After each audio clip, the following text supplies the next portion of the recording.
All right, here we are, guys. I'm pretty sure that's what we needed to do before we started. And as we said earlier, we're going to start with the syllabus. And please remember, engaging is key. So this is the point where I hand over to our bro JoWayne to walk us through the first section. Yeah, over to you. Wayne, is everything okay, Wayne? Your camera is on. I don't know if you know. Okay, Wayne. All right. Sharing screen.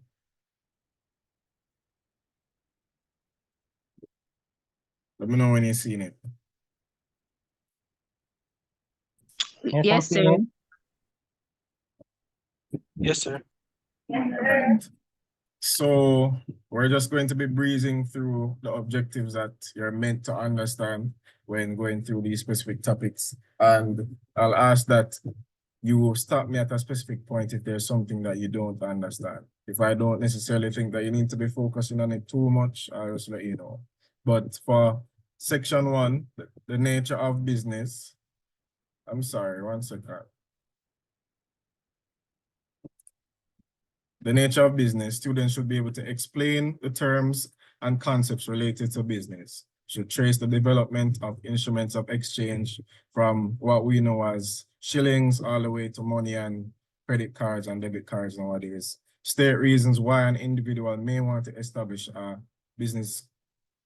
Describe the various forms of business organizations and arrangements, differentiate among different economic systems, then identify the stakeholders involved in business activities and discuss the role of stakeholders involved in business activities. And just to note, there's a difference between shareholders and stakeholders. So if time permits and if we have a question on that, I can jump into that.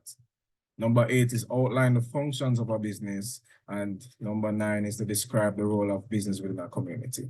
So number 1, the definitions and the explanations, not necessarily going to define all of these, but an enterprise refers to any legal entity that is allowed to conduct business transactions and activities. So it is a legal entity given the right to conduct business on its own. So, for example, they can purchase property, incur liabilities, establish contracts, etc. Barter, we know that's the exchange of goods for goods. Profit, that is when you're making money as a business or a sole trader or an individual on your own. These are just layman ways of expressing the principles of these. Loss, it's, as it says, you're losing money, whether as an individual or as an entity. Trade is, okay, so just to differentiate barter and trade, both are forms of trade, of exchange, but trade can be inclusive of money, mediums of exchange. So when we operate as businesses or as individuals, you give something of equivalent value to get something. So barter is specifically trading goods for goods, and trade is trading or exchanging goods for goods or goods for mediums of exchange, like, you know, different commodities. Organization, economy, and producer. Then we're also going to be encouraged to describe who a consumer is. We're going to be asked to describe what exchange is, goods, services, a market, what a commodity is, what capital is, and finally, specialization. So before I continue, is there any one of these terms that any of you guys don't really understand? All right, cool. That's very good. Next, a brief history of trading instruments from subsistence economy to money economy, including use of the following. So bills of exchange, credit cards, electronic transfer, telebanking, and e-commerce. So I mentioned a little of that before. These are just ways in which persons are able to receive different things of fiat value or intrinsic value, because bills of exchange are otherwise known as fiat money. And this is what the government issues, so that it carries a specific value based on how much they indicate it is worth. Credit cards, just to go into that, credit cards are essentially you borrowing money from whatever financial institution you get the card from, and you'll be required to pay it off at a later date. So these are just more convenient because of how easily you can access the money. However, in the long run, they can be more of a liability than convenience. Electronic transfers, you know, you're just transferring money from your bank account to another bank account. And telebanking, as the name says, that's on the phone banking, and e-commerce is banking and business transactions over the internet. All right. So number 3 is reasons for establishing a business. First and foremost, the 2 primary reasons why anybody would want to establish a business. Number 1 is for profit. And number 2, it is to either solve a personal issue or a concern that they may have, or an environmental or, you know, regional issue. So whether you're a NGO, a non-profit, a non-government organization, or a sole trader, those are the 2 primary reasons. So forms of business organizations and arrangements. So you have the sole trader, that is 1 person. Partnerships, this is you and another person and up to 20 people. Cooperatives, this is just a combination of different institutions coming together with mutual goals and mutual visions and missions. A company, which include conglomerates. We are familiar with a conglomerate, Grace. A conglomerate is any business body or set of business bodies that deal with multiple industries. So Grace does finance, Grace has banking, Grace does food. Most of us know Grace for food. So any institution that is involved in more than 1 industry. Multinational, that means that you expand outside of your own country, your own home country. So your operations are interregional or international. And a company is any organization that can have from 2 up to 50 and more members, franchises, and then state corporations and nationalized industries. Some others are local and municipal authorities. Guys, you know, don't need to kill up on yourself, but that one, it can be complicated, but it doesn't have to be.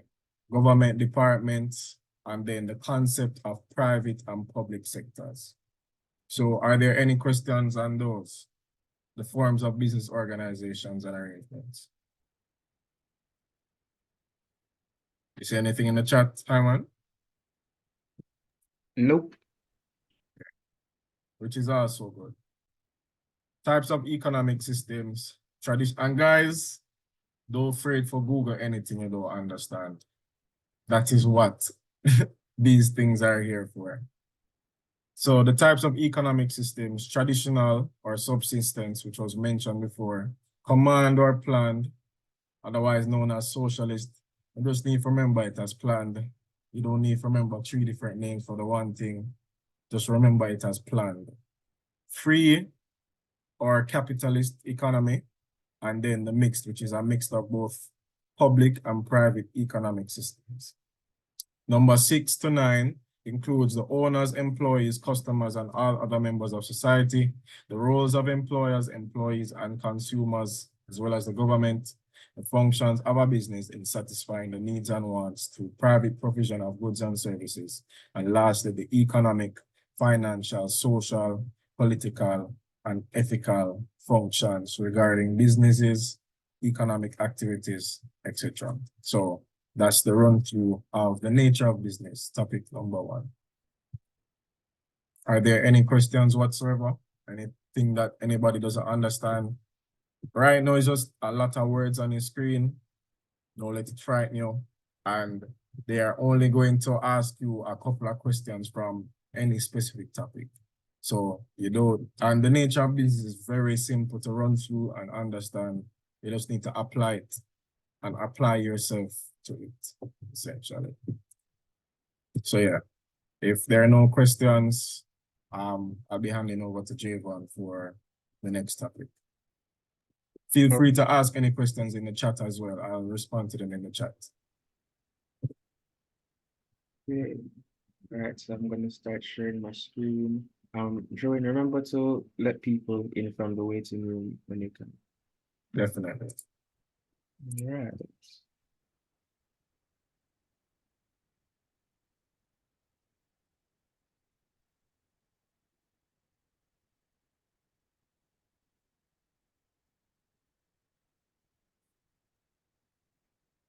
Okay, what you guys should be seeing right now is the page entitled Internal Organizational Environment. That's what you guys are seeing, right? Marketing, personnel. Yes. Okay, all right, great. So have any of you done or heard of this approach before regarding using the syllabus to actually prep for the exam when you get close to it? Or is this the first time you're seeing it being done? Probably the first time. Okay. I remember when I think back to mine and JoWayne's time doing CSEC, most, if not all the persons who secured ones, they would have all ones, they would have opted for this technique. Because what you realize after a lot of experience with CXC is that everything you need to know, I mean, of course, you know, everything we need to know is on the syllabus, right? But even look at two right now, the functions of management. When you really think about it, this is exactly how you are going to receive questions on the exam. They're going to give you a question saying, list 3 functions of management. And then you're going to be asked to name any 3 of these options A to G. CSEC really is a straightforward thing, especially because they give you such a straightforward document. Literally all of the topics to POB, you can have an understanding of it over 27 pages. And that's actually crazy.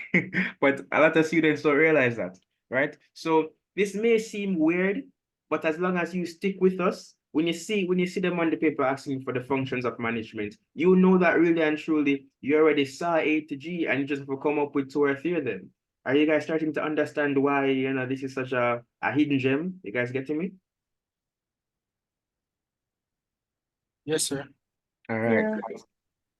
So for section 2, internal organizational environment. Okay, so I mean, as the name suggests, this is really all about the inner workings of a business. And like I said, the key to really being great at this subject is linking the words, the topics back to your own space. I'm sure a lot of you have parents who work in offices, right? So a lot of you would already indirectly be exposed to this type of setup. I'm sure you've gone to work with your mom or your dad or your grandma once or twice. You see that, oh, my computer needs to charge. Just give me a second to plug it in.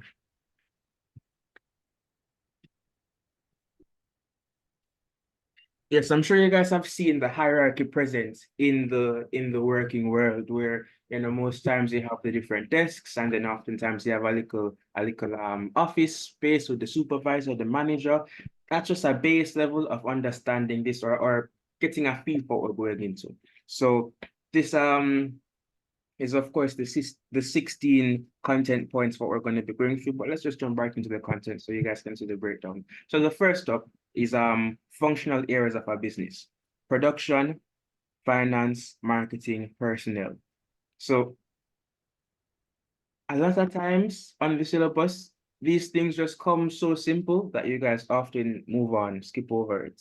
But even though you're just seeing A, B, C, and D, let me change tabs and show you guys how it is in your textbook. Because right now that looks so simple that you guys probably forget 3 out of the 4 options, right? So we're seeing functional areas of business: production, finance, marketing, personnel. And then in detail now, let me go to it.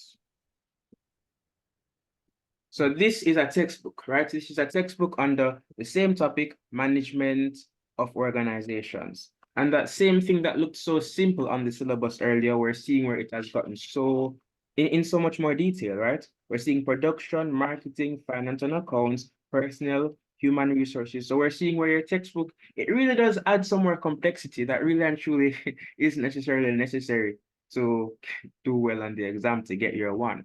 All right, we're seeing where right here it says personnel, but over here it says personnel human resources, and then it has all its points. So really and truly the key to doing well on this exam is knowing your points and then knowing how to explain your points. So sorry if I'm digressing a bit, but do any of you understand the key approach to giving a definition? To anyone who's gone through a past paper already, you've seen them asking you to outline, define, explain. Do any of you have a set outline for how to approach this? Or do you guys just try to remember what you would have seen in your textbook? Let me know. I will just remember what I seen in my textbook or what I memorize. Okay, all right. So one of the first things we have to do here is build on that approach. So oftentimes when you see a question on the exam, it's going to be worth 3 marks, 4 marks when it comes down to explaining or giving a definition, right? Make sure. So first you're going to start off with your 1 or 2 sentences, right? Where you say what it's about. Ensure that you give an example, right? And it's all the better if you make your example as thorough as possible. So for example, if you get a question saying, yo, give me something to define, guys. Define an entrepreneur for argument's sake. Let's say you need to define an entrepreneur. Then you give your 1 or 2 sentences speaking on how they start their own job. Let's say that you can't think of anything else when it comes down to an entrepreneur, but you remember some other things like the different types of an entrepreneur, the key characteristics of an entrepreneur. Then use what you know about it to become your definition. Right? If you know that an entrepreneur has to be innovative, has to be creative, has to be forward thinking, then you could phrase your definition in that regard, saying an entrepreneur is a person who starts a business and has to ensure they have the characteristics such as da da da da. And you could give examples of an entrepreneur. For example, an example you could give would stem from someone who opened up a water store. That's one form of example. But then if you wanted to be even more precise, you could give an example from someone in society, right? Let's say Butch Stewart. Do you guys know that name, Butch Stewart? It's the person who performs the Sandals resorts. Do you guys watch the news? Do you guys know of that aspect of business? I hope you do. I hope someone does, because that in itself is P.O.B. Anybody here watch the business day? Or no? J'Vaughn, most people know him for his car store. So he owns he has a Land Rover franchise here in Jamaica. I think he also owns some Toyota dealerships, but more high-end luxury cars. Okay. I'm not trying to misinform anyone. Okay, yeah. Thanks for that, JoWayne. So that's definitely an example that we can see in our space. So just going forward, ensure you have at least 2 sentences and ensure that you have an example, right? And your examples can take 2 forms. They can take the form of just linking it back to the thing you're asked to define, and a more precise approach would be linking it to society, linking it to a business, linking it to a person that's going to be known by the person writing your paper, okay? All right. Hansha, I don't know if you know that your camera's on, just letting you know, bro. All right, so we're going to move on from that. So functional areas of our business: production, finance, marketing, personnel. It would be wonderful if you guys are taking notes. That would be even better. So for 2, the functions of management: planning, organizing, directing, controlling, coordinating, delegating, motivating. So these are definitely the type of things where they're gonna ask you to list. But if, for instance, you are asked to define, ensure that you're able to do that. Earlier, JoWayne said that you should never be afraid to make use of Google. But I think if there's one thing that P.O.B teaches you, it's how to put understanding into words. What I mean by this is oftentimes, we go through life, especially when you're young, you hear words used, you build this understanding of the word, and then you start using the word yourself. But then, for example, if you are asked to define the word idea or thought on an exam, would you be able to do that?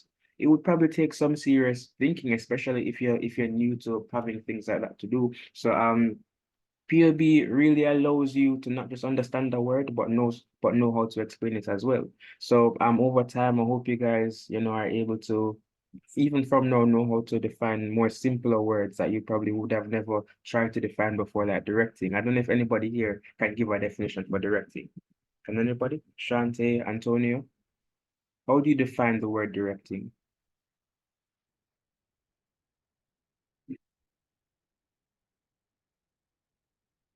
Okay, so for this approach, you could link it with synonyms.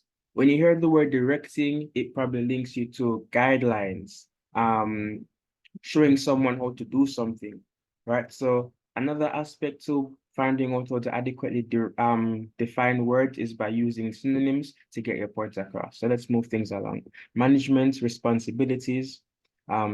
Management responsibilities to A, owners and shareholders by maximizing efficiency and creating surpluses. B, employees, for example, providing adequate working conditions, training, maintaining good communication and human relations. C, society. D, customers, and E, government. So those are for management responsibilities. Two. These are the people in which management has responsibilities to. So the ones we know of most are, of course, to the customers and to their employees. So moving on, the construction of simple organizational charts. Do you guys remember how that works? Organizational charts. It's gonna be on the Like the types of organizational charts, yeah. or like flat and top to down. Mm-hmm. Any other It like matrix? line and stuff and functional. Perfect. Matrix. All right. Thank you so much. Yeah, man, you guys are with me. Yeah, like this. So this is line and stuff. So I know they just had the title there, but I just wanted to ensure that you guys remember the functional organizational structure. So as long as you guys are familiar with it, we can move on. Okay, so the interpretation of simple organizational charts. So now next is the characteristics of a good leader. So earlier I was talking about the characteristics of an entrepreneur, which of course are tied to the characteristics of a good leader. This is one of the first couple of things you guys learn about. So I'm sure a couple of you can give me some characteristics, right? Anybody? A good leader? They should be attentive. Mm-hmm. Democratic, forward thinking. Know how to deal with numbers. Teamwork, time management. Yeah, man. So just make sure you guys are on fair with those simpler aspects. All right. The advantages and disadvantages of different leadership styles, internal sources of conflict. Okay, continued. Employer strategies, for example, lockouts and the use of scab labor and strategies used by employees, for example, strike actions and work to rule. I'm sure you guys went in detail in this topic in the different classes. I remember when we were learning about this back in fifth form, there were actually some examples, probably all the way back in third form for us, in regards to seeing teachers on strike. And I'm pretty sure that's happened during your guys' time as well, right? You've been in high school while teachers have been on strike, right? I remember the one in primary school. Oh, primary school. JoWayne, that's so old. But yeah, I've seen some different forms. I've seen where teachers have done a sit-in. That's one form of strike where they just remain in the staff room. Another form And is sit out. okay, JoWayne, you can explain that one. When they choose not to come to work, they literally don't come to work. Yeah. And then there's work to rule where they only do what they're being paid to do, right? Which is to teach you, to go to the classroom and teach. So they're not gonna go help manage any lunch line, they're not gonna mark register or anything, they're just gonna do their job and leave, right? So we have different forms of strikes, and it's for you guys to be familiar with that. So next, conflict resolution strategies, including mediation, arbitration, and the value of trade union representation. Trade unions, that was definitely a fun topic as well.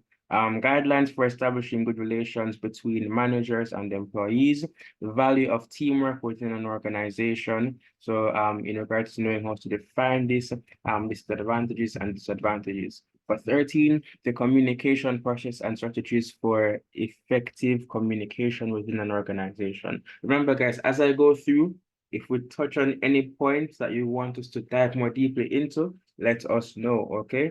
Don't worry about time because sorry to be saying that, but if you guys need us to go in detail, just we'll go in detail, okay? Because if not, we're just gonna keep going. The concept of Wait, excuse me. yeah, what's up? Yeah, I have a question.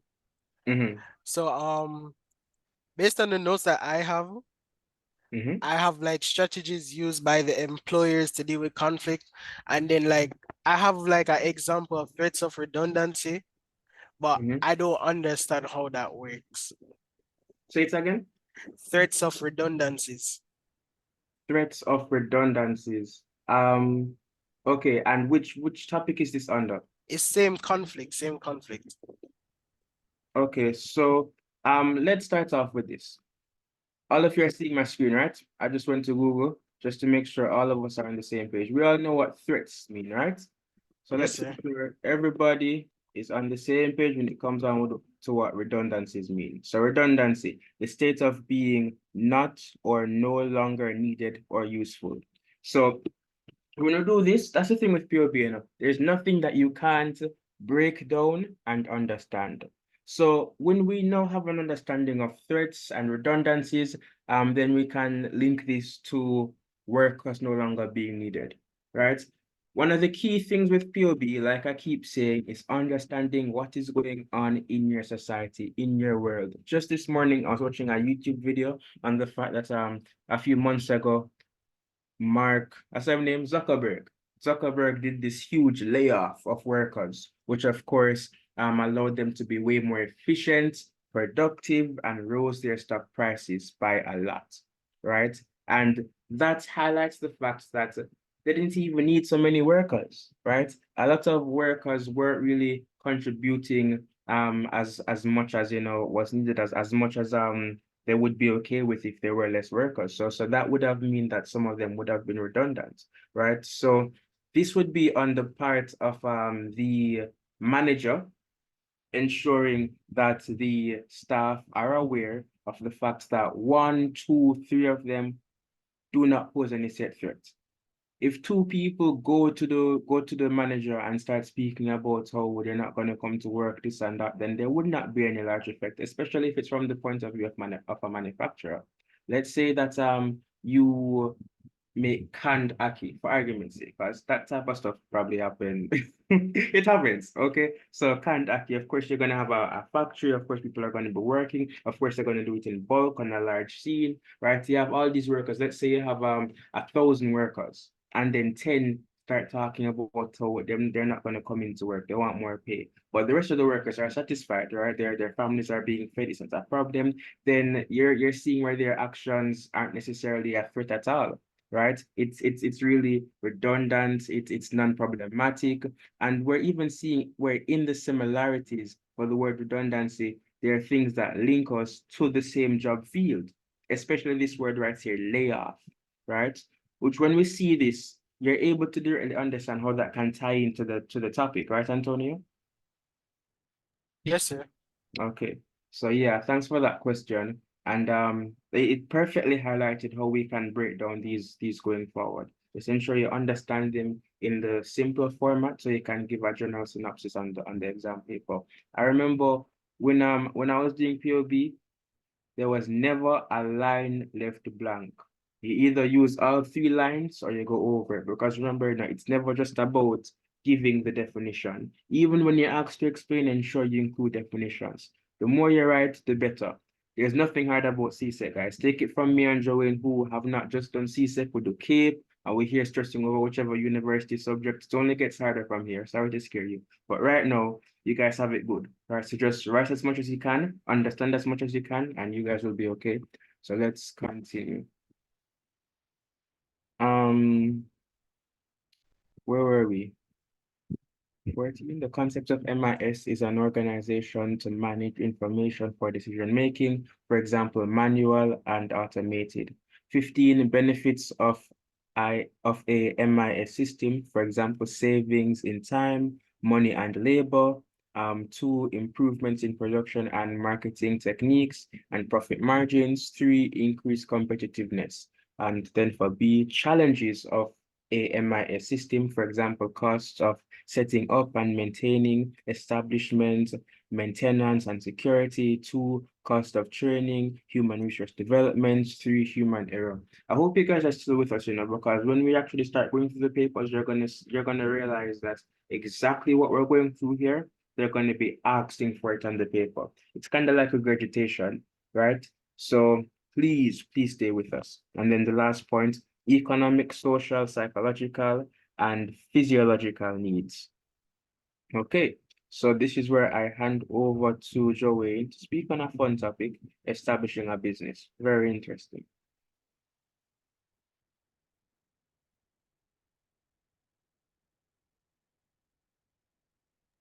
All right, my time again. Yeah.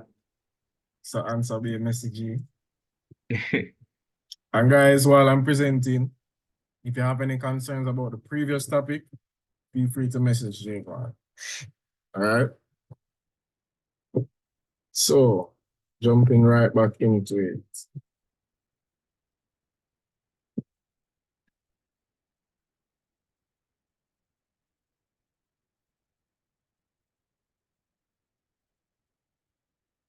Everybody see my screen? Yes, Yeah. sir.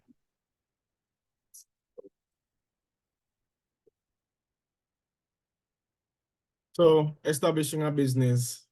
This is a fun topic, as Hyman said.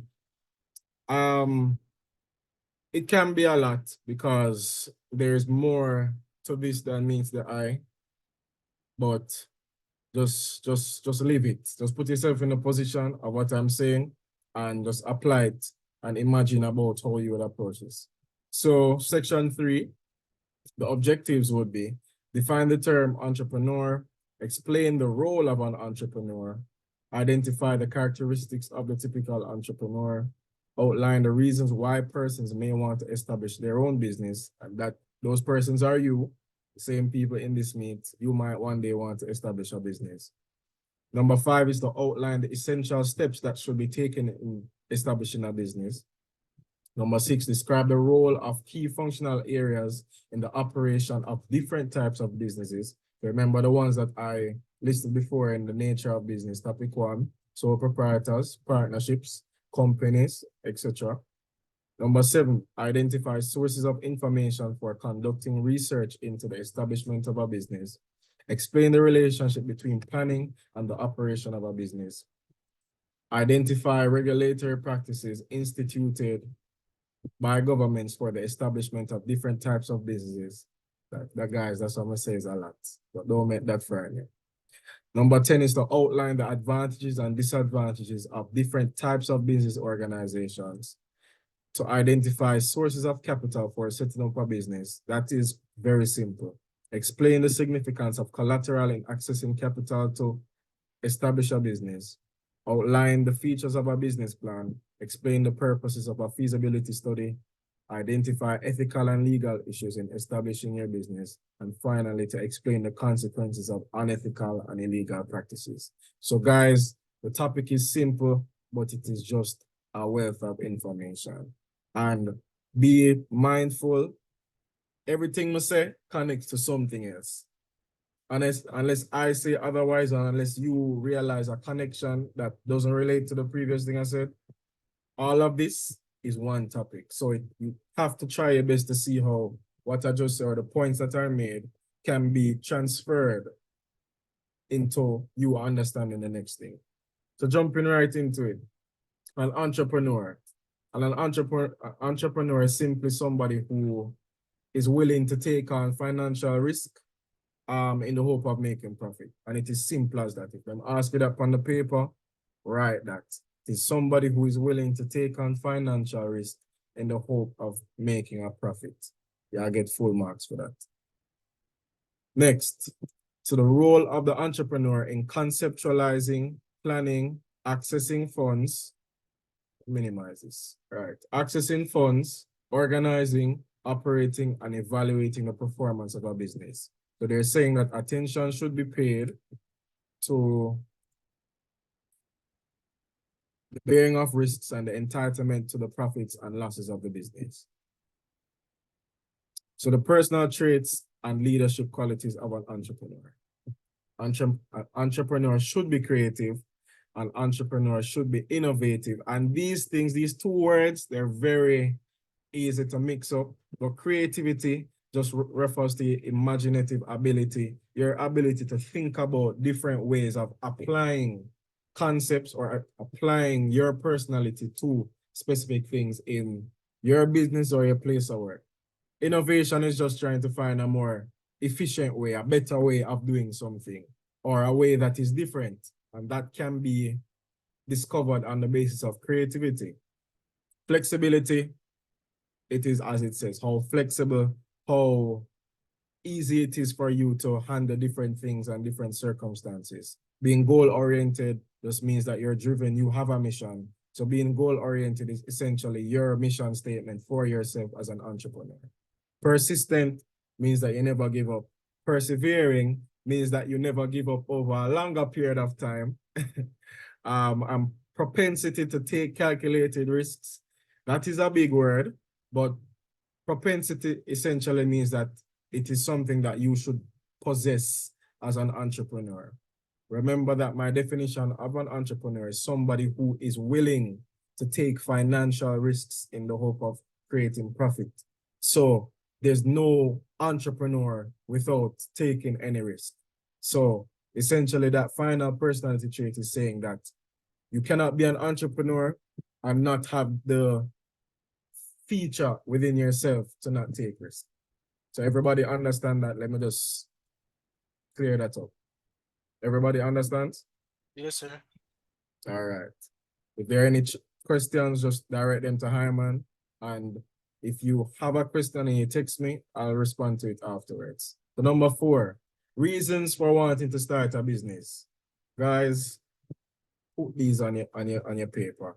Answer with these responses. CSEC, CAPE, them love to hear what them give you, right?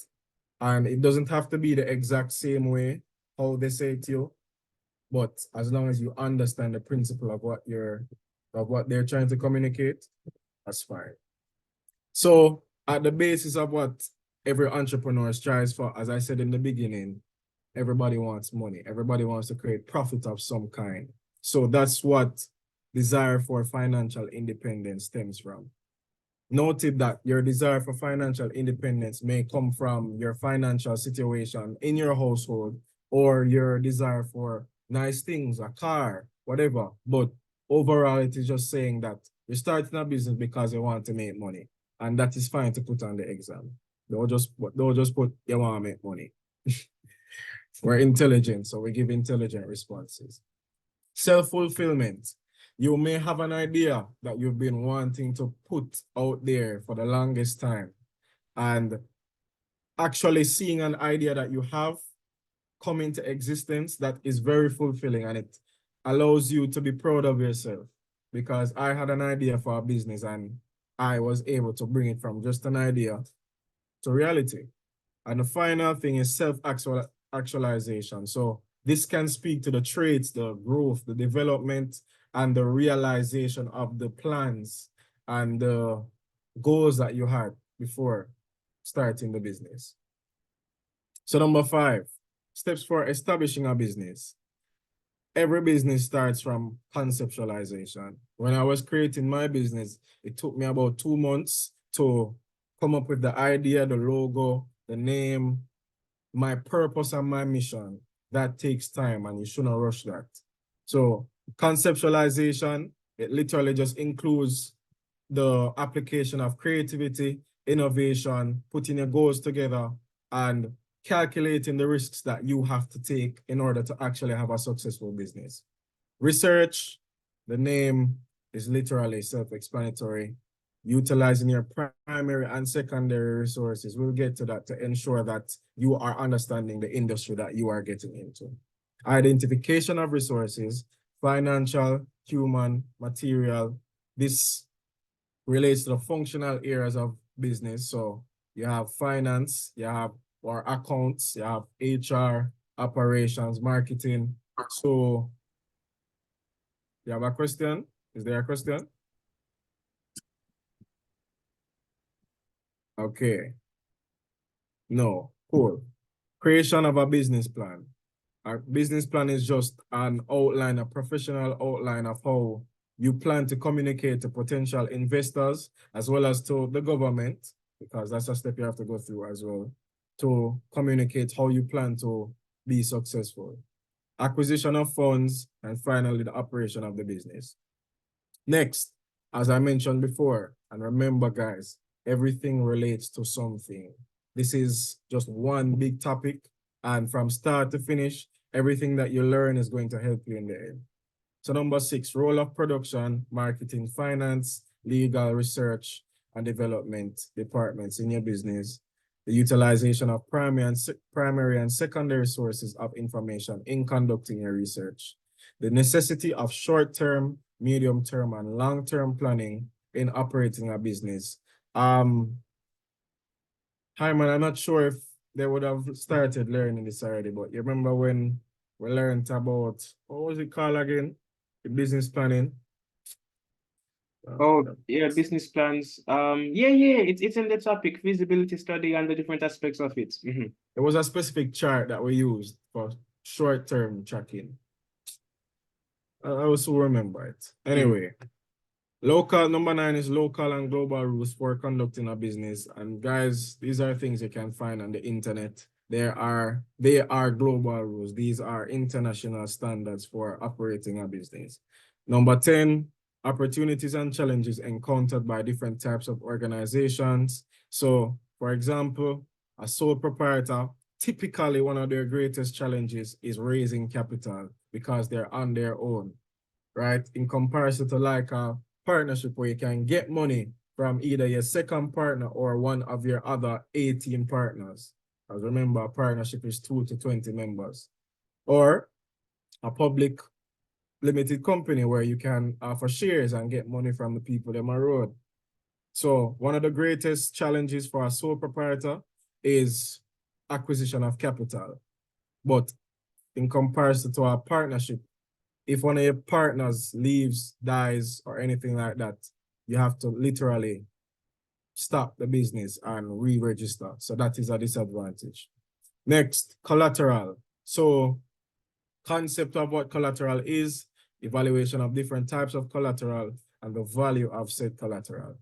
13, analysis of all the elements of a business plan. And the business plan, for the most part, includes the executive summary, operational summary, marketing and financial plans, the purpose of your feasibility study. Number 15 is the ethical and legal issues, for example, advertising, taxation, and environmental issues.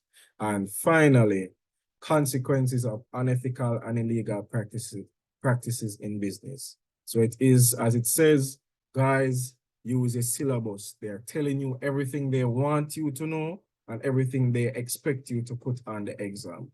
I did learn about with business planning in a way because I did it before. I think it was in my SBA where we did it to a family to business plan when Right. all these stuff was in it. But I never did the taxation part, but we did the financial plan and the ethical issue and stuff like that. We did it so and the executive summary. Okay, and that's wonderful. All right. Thank you, Wayne.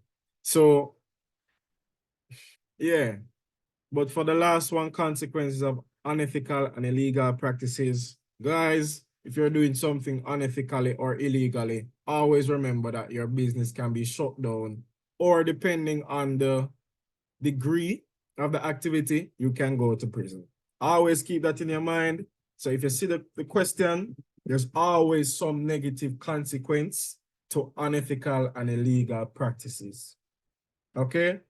Don't ever forget that. From here, remember that you can think about more specific consequences or impacts on your surroundings as a business owner and how it would impact you if you are the one who is doing said unethical and illegal practices. So some examples are misleading advertisements, withholding of tax. There's a thing called tax avoidance and tax evasion. One is illegal and one is not. So you can just Google the difference of that. Unethical disposal of waste. I'm sure this was one of the primary ones that you learned in P.O.B. And then money laundering. This is just financial fraud, stealing and distortions of the money in the economy. So, as I said, guys, very simple topic, but it is just a lot of information. Ask me any question that you have in the chat while Hyman goes on to the final topic in this section, and let's see how we can help you to better understand. Thank you, guys. Yes, thanks, JoWayne. It's almost 5 o'clock, so I'm thinking after I go through this topic, this fourth topic, we'll probably start paper 2, and then if we finish paper 2, paper 1, we can probably jump into whichever topics you guys want us to go through, and then if not, we can do some more papers up to the time. All right, so the topic we're gonna go through now. It's a topic which which you guys would have needed to read up on. For the topics that we would have gone through already, it's the type of thing you can browse through, combine what you're seeing with common sense to still do well. But the topics we're gonna go through, it relies a lot on the legal aspects, contracts. So you're gonna find that there'd be a lot of things that you guys would want more information on, but of course we wouldn't have the time to define every single thing, you know. So if you guys haven't gone through this topic on the legality of things already, you'll definitely need to go through it in detail after this session. So let me share my screen.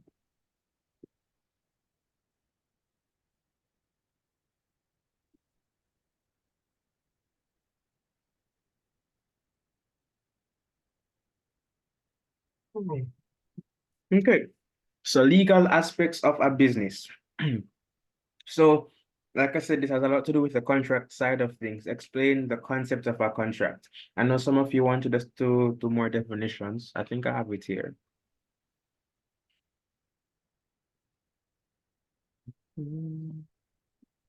Okay, so contracts, really simple. A contract is a legally enforceable agreement between two or more parties. A contract may be written, verbal, or even implied. There are several elements that go into making up a contract. These include offer, acceptance, consideration, intention to create legal relations, capacity. And then of course we're going to go more in detail. So explain the concept of a contract, describe the characteristics of a simple contract. Can anybody do that for me? Does anybody know any characteristics of a simple contract? Please. It is done. It can be done orally or written. It can be written. This doesn't have to deal with this doesn't really deal with a big sum of money or sum of money in general. It just could be like from like a handshake or stuff like that, and it could be we call it witnessed by two or more parties just to verify it. If you get into legal problems, it's just simple as its name say, simple contract.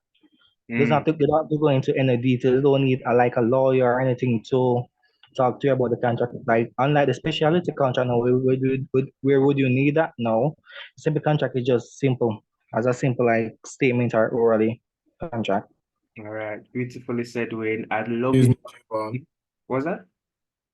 Someone has their hand raised. Yeah, yeah, go ahead, Jay. It's Jade. I was just answering the question. So you have offer and acceptance, intentions to create legal relations, consideration, capacity or competence of parties entering the contract, legality of the subject matter, possibility and genuineness of parties entering the contract, and good faith. All right, thanks for that, Jade. All right, so for future reference, guys, I feel like because of the timing, if you guys can just unmute and talk to me, please feel free. Thanks for that, Jade. You definitely listed it in perfect format. And for Wayne, yours was definitely linked more to defining it. So if you do find yourself taking that approach on the exam, please throw in an example. And that's advice for all of you guys. Don't hold back on your example. And you don't necessarily have to remember something from society. I mean, if you do and you can tie something into a Jamaican business, all the better. It's better it's a Caribbean business, but don't be afraid to use your imagination, because at the end of the day, an example is an example. That's how me get my distinction. Just like write on that paper. If you can't remember something in society, make it up. And trust me, it counts for a lot. So thanks, Jade. Thanks, Wayne. And beautifully enough, that covered a lot of the stuff we're going to jump into. It differentiates simple and specialty.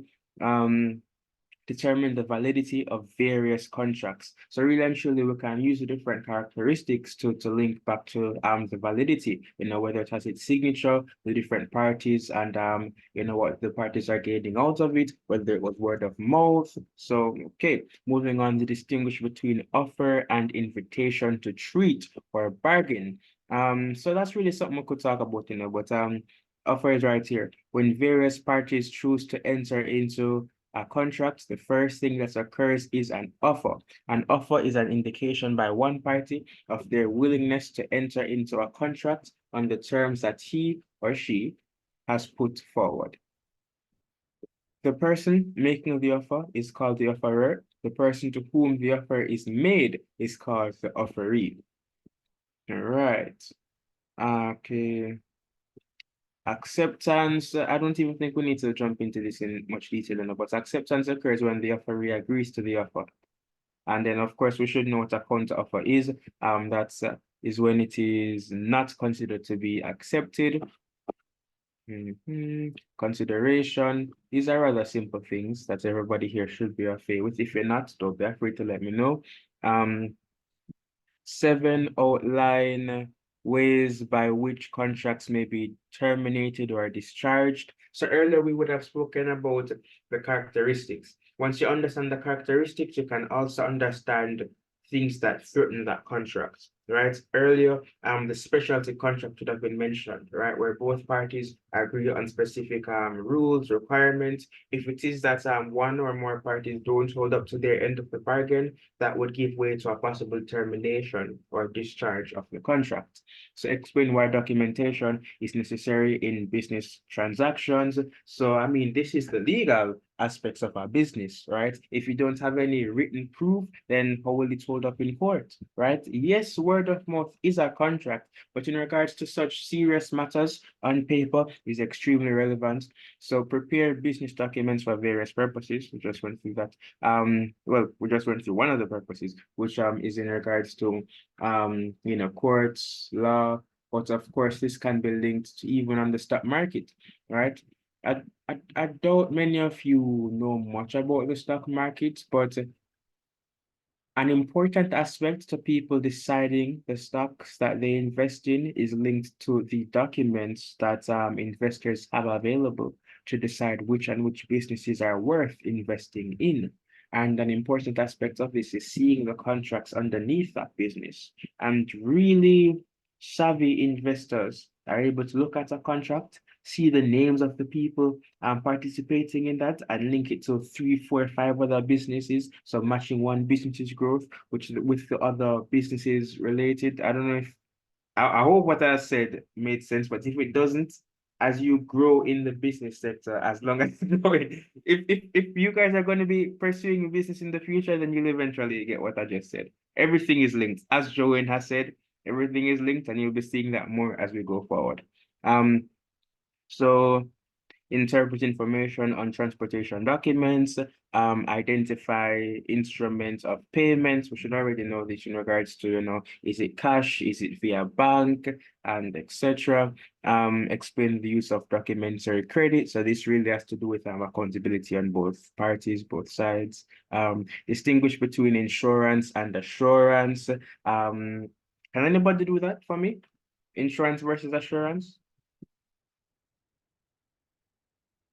I'd love if somebody knew that off the top of their head. Wow, Jade, go right ahead. Okay, so insurance, you're covering the loss or insuring someone for an event that is likely to happen, and assurance, you're insuring or covering the loss of a person for an event that is going to happen, for example, death. Thanks so much. Perfect. I saw your hand as well, Janoya. We can always save it for later. I see that you lowered it. All right, so moving on. Evaluate the principles upon which insurance is based. Explain the various types of insurance. So we're seeing where, once again, guys, this is linked to actual understanding, right? In regards to, there's a lot of topics on the POB that you're able to win with what you know, slash common sense, slash, society, right? But I really believe that this is one of those topics where you can only wing like a quarter of it, and you would have had to have read the information. So explain the various types of insurance policies. You see what I mean? That's not something we can just brush through. You guys would have had to know the different insurance policies, and trust me, it doesn't go too much in depth. So make sure you guys have a textbook on hand. And I've been turning to this textbook right here. So if you guys need it to be sent to you, that's not a problem. Oh, I can send it in the group. Yeah, I can do that later. Explain how insurance facilitates trade. Now that would be something fun to expound on. So this is it's actually the same thing we just went through in different words. Same amount of points, same start. So I guess that means we can jump into past papers, Joanne, you want to start or should I start? All right, so J'Vaughn is gonna be doing the 2023 past paper. Well, both of us are gonna be doing it. But Okay. 2023, just in the event that we aren't able to do both of them, it's better to get the most recent one as possible. So I'll start sharing 2023, and always call upon me, J'Vaughn. And guys, if there's a question, open your mic and talk to us. Okay? Thank you. There. Right. I actually think that this is where things get fun and interesting. It's one thing to be going through the topic, but I really think actually going through the papers, guys, is a really key way to learn. All right, so are you guys ready? Finally go through some past papers? Yes, sir. Yes, sir. Okay. So the first question, list 4 sources of conflict that may arise within an organization. So remember, guys, no need to raise your hand. If anything comes to mind, just talk to me. We're going to spit the facts and move. Anybody? Working conditions. Lack of resources. All right. Any more? Communication. Okay. It seems like Joey, it seems like we should have just start with the paper. So. Level of workers' pay. Yes, that is right. I'm seeing the chat as well, poor working conditions. Well, I'm not seeing everything. I just saw what just came up. So wonderfully done, guys. The things I have here are pay rates. Some of it was already said. Pay rate, unhealthy working conditions, unfair treatment for the different managers, lack of resources. Managers work with ethics as well. Right, exactly. So this is a simple question where you just asked to list, but hey, if they ask you to explain, outline, please be ready to do that as well. Don't forget the techniques I would have said earlier, where if you can't remember a specific definition, know how to make your own definition. Know how to utilize the words that come to mind, utilize the synonyms, and utilize an example, all right? Then you will get your full marks, whether you remember the book definition or not. So let's move on to 1B.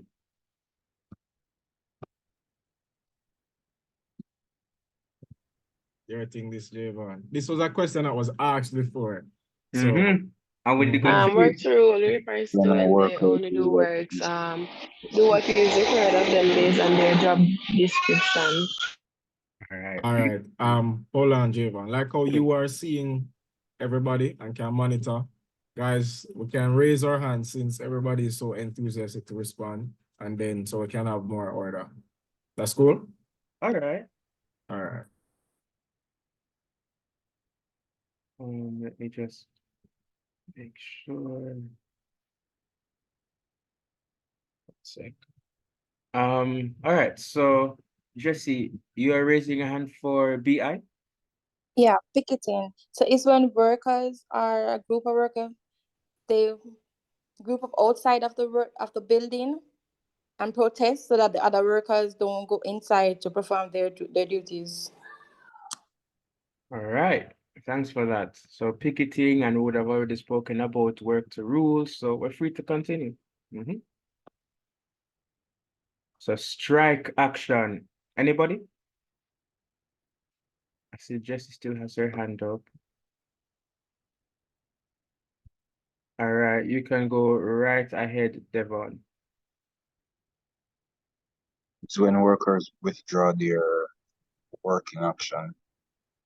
All right, you're exactly right. Employees totally withdraw their labor for a period of time. Thanks for that. So now we're going to move on to 1C. And this is also something, well, I said this in the chat. I just read this and moved when we were going through this topic, but I remember that someone in the chat had asked me to expand on it, but I think that was a private message. I answered them. Oh, I mean, we both answered them. Yes, All and right, that's okay. great. But just to add some more meat on your answer, Devon, about 2 marks, but them give you all of the space of your reason. So yes, it is when you do withhold your services, but primarily remember to mention that until some sort of demand or agreement is met by the workers, the trade union representative, or it can be direct between the workers and the workplace. So it is a withdrawal of their services and action for a period of time until some agreement is made or until a demand is met. So we try to give as intelligent responses as we can. Exactly. Right. And now for outline 2 strategies that could be used by management to resolve conflicts within an organization. All right. I don't see anybody rushing to answer these. All right, Mr. Kerwin Springer, go right ahead. I see you too, Kelia. Oh, I was going to say the threats of redundancies for one. And as the other person said, the arbitration and stuff. Okay. Jesse, you can go ahead too. Public relation, when they go on like social media and protest, like saying that the workers aren't doing what they're supposed to do because they want a higher pay rate, but then the job is not making that much profit to pay them more. Okay. All right, so that's the type of Grievances where procedures. Grievances procedure. repeat that. Grievance Oh, procedure. yes, that's 100% right. Open door policy, yeah. But speaking more on what you would have said a while ago, Jesse.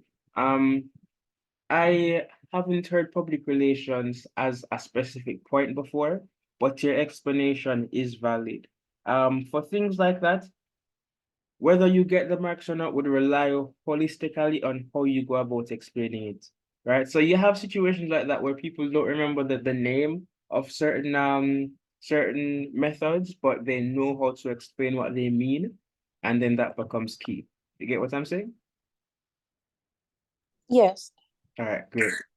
Okay, so we can continue. So we're at D now. Joe? I zoned out. No problem. Explain 2 legal or ethical principles that business owners should adopt in the operations of businesses. Jesse, you're raising your hand for this or not? No, so I forgot to take it down, sorry. Okay. All right. So nobody for this one. This is a fun one. All right, her, go ahead. Or you lower your hand. Guys, remember, say neither me or Joe when you really actually chat that much, So would really prefer you to raise your hand over opting to type. Her, I see you have your hand up. You're free to go ahead. Care for the environment. This basically means that business owners are supposed to dispose of their waste properly so that it doesn't affect the environment. Yeah. All right, thanks for that. Kilia, I saw you had your hand raised as well. I sent it in the chat. I was saying to pay taxes and dispose of garbage properly. Okay, thanks for that. And then there's also the aspect of registration slash statutory requirements as well in regards to legalizing it, officializing it on the side of the government. So good to know you guys know what you're talking about. And we can move down, Joey, to Before we move, Hyman. So yeah. you guys might have heard me mention before. Do we have anybody in here who actually wants to start their own businesses? Anybody? You can just raise your hand. All right. Wow, okay. That is good. That is very, very, very, very good. So, point to note, guys. Hyman mentioned registration. So you can lower your hands now. So one of the things that, irrespective of what you do, the only things that you don't necessarily need to register your business for are like if you do farm work, like you don't need to go to like the company's office and do a registration for that, like getting a legal name and so forth. But registration is for the sake of paying heed to the laws that are there, and they're there to protect you. Laws are not necessarily there to hold you down. They're there to protect Sorry, you. just for the farmer, for the linkages, method, like when farmers supply their grain provision to others, wouldn't that be like a form of business transaction or? Of course, but I'm just saying that it's not something you need to register. Like you don't need to go and provide paperwork for that because we understand that, that are just, so yeah, that's what Oh I'm yeah, I saying. understand now. Yeah. All right, wait. So you go up because as long as you're operating, like let's say you buy and sell. So I have a business. It's called Kingston Energies, and I essentially sell renewable, well, I sell technology, energy related technology. So chargers, power banks, batteries, so on so. So because I engage in the act of entrepreneurship and trade, I am required by the government to not just tabulate that and track that and present it so that I can file my taxes, but it is so that I can stay in line with the requirements that they have. So it ensures that not only will nobody be able to take your business name, but depending on the type of business that you're trying to start, you can get support. So registration for your business allows you to engage in contract work with other people. It allows you to employ people officially. You're able to opt for more loans if you need capital. And remember, I said one of the challenges as a sole trader is gaining capital. So if you are a registered sole trader, then you can have greater access to capital through loans and different sorts of capital growth opportunities. So if there's anybody who, as you said, and indicated that you want to start your business and there are things that you want to learn or you want to understand, you can feel free to message me after the session and I can help you by providing with all the experience that I know about the process. All right, you can go on. Joey, you know, she said Josiah tracker done already. The chat. And find the IG page. That is good. All right. You're Thank muted. you. All right. So yeah, we can move to entrepreneur to 2A. All right. So a person who, oh no, I was right about to jump into the definition, but I guess I should throw the door open, right, for you guys. No, I don't give them the answer for this already, Iman. Make them answer. Because I'm going to be so disappointed if I tell you the answer about 3 times and I don't answer or I tell you the answer. Kelia, you had your hand up first.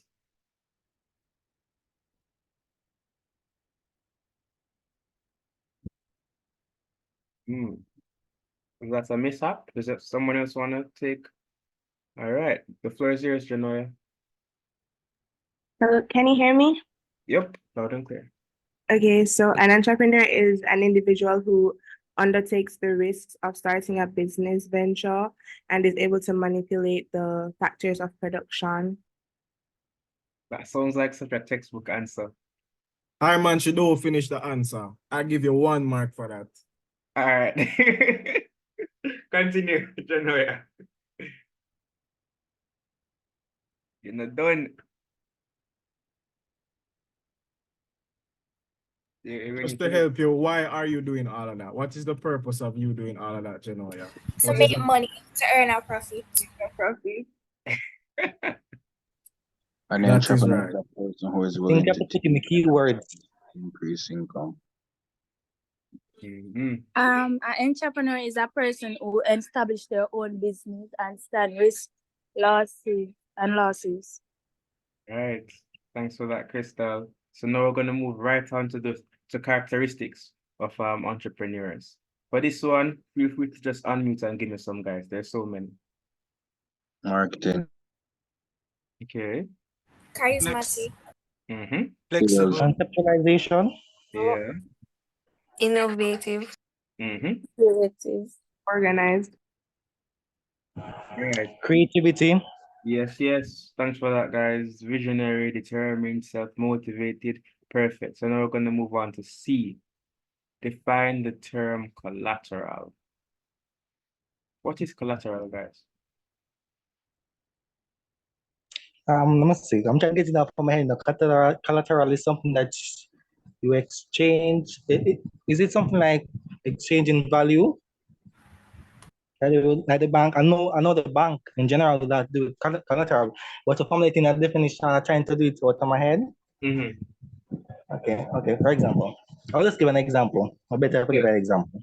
Okay, for example, you want to start a business and you go to the bank for a loan, and they said, okay, then since you're unable to do this, and we ask when doing a business and you go to the bank, they'll ask, okay, then what you will use as a collateral just in case if you're unable to pay back the loan, and they will check the value to see if these were the same worth it the same loan, worth it the same as the money that would pay you, for example, like your house, could use your house or your car, or something valuable in exchange. All right, you really went in detail into that. Well done, well done. And I'm seeing in the chat as well. Actually, a lot of people had their hands up ready to answer that. But based on what Wayne said and based on the chat, that answers CI and CII. So well done. Asset is used as a security for a loan. And then there are types of collateral. Listen, for situations like this, guys. So be honest. Remember, we said always pair your definition with an example. So even if you give a definition as collateral is an asset used as security for a loan, and then you go on to give examples of a collateral, there's nothing wrong with that, even though underneath that it wants the types of a collateral, right? Because really and truly, yeah, car, houses, those are examples of collateral, but it being present 2 times does not reduce the fact that you would be securing your 2 marks for sure. Okay, so I just want to say don't be afraid to reiterate. All right, so now we're going to move on to D. State 2 government regulations with which the entrepreneur must comply when establishing a business locally. In your response, provide an example of each regulation. This is an interesting question. Keelia, are you raising your hand for this one? No one for this question? Say 2 regulations. Wait. Her had her hand up first, as in the username her. You can go ahead, her.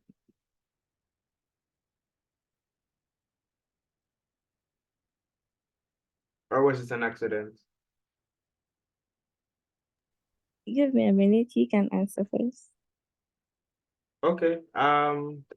Okay. Yeah. Okay, for 2 regulations, your business must be registered first and foremost, and also adhere to the zoning law. Huh? Someone was saying something? Okay, let me start. I'm start back over. You First can and just foremost, continue, bro. like I said? Continue, man. Continue. Oh, first and foremost, the business must be registered and with a registered company to certify it and stuff.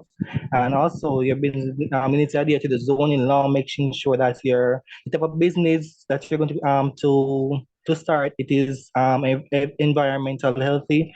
You can't really build like, for example, like a factory in a residential area. You have to keep think about the citizens in that community and their health and their safety, for a matter of fact. Yeah. All right, thanks for that. There were lots of hands up earlier. I don't know if Wayne would have discouraged them from speaking up, but if you still want a chance to expound on some government All right, regulations. sir. I will just give everybody a chance to talk. All right. Although I'm seeing some in the chat. Must pay tax, must register. All right. So yeah, registration 100% right. Companies Office of Jamaica. Of course, tax compliance is extremely relevant. Also, employment regulations are crucial. And let's not forget environment protection, which was already stated. We're seeing where that being an answer here, it was already an answer in an earlier question, right? So we're seeing where, as JoWayne said, everything is linked. And yeah, Crystal, insurance is 100% there as well. So we are now going to move on to E. Explain two ways in which entrepreneurship contributes to the economic development of a country. This is a fun one to answer if you ask me. Yeah. Anybody? I think you guys can really go crazy on this one. I'm seeing give jobs. Heard. You are free to go ahead. I have collaborating. This means to start and run their business. Entrepreneur brings people together to work towards achieving a set goal and objective. Perfect. Kelia, you're up. It contributes to the GDP of a country. All right. I hope you're able to expound on that too. You want to give it a try now?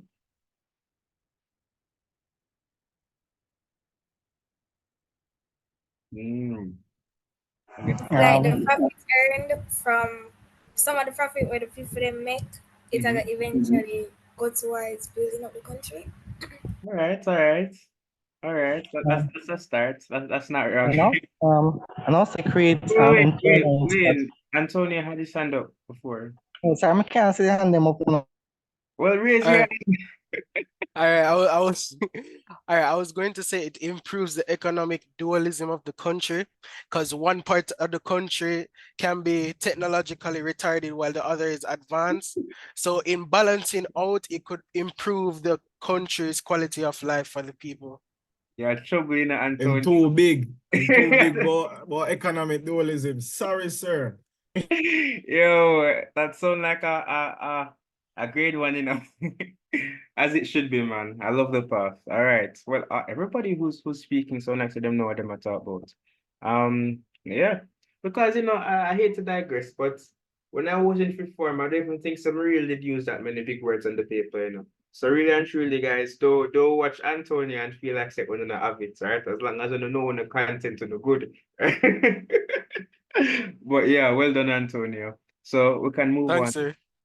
Yeah, we can move on to the other question now. Hyman, Wayne, is what you wanted to say, Wayne, any different from what was said before?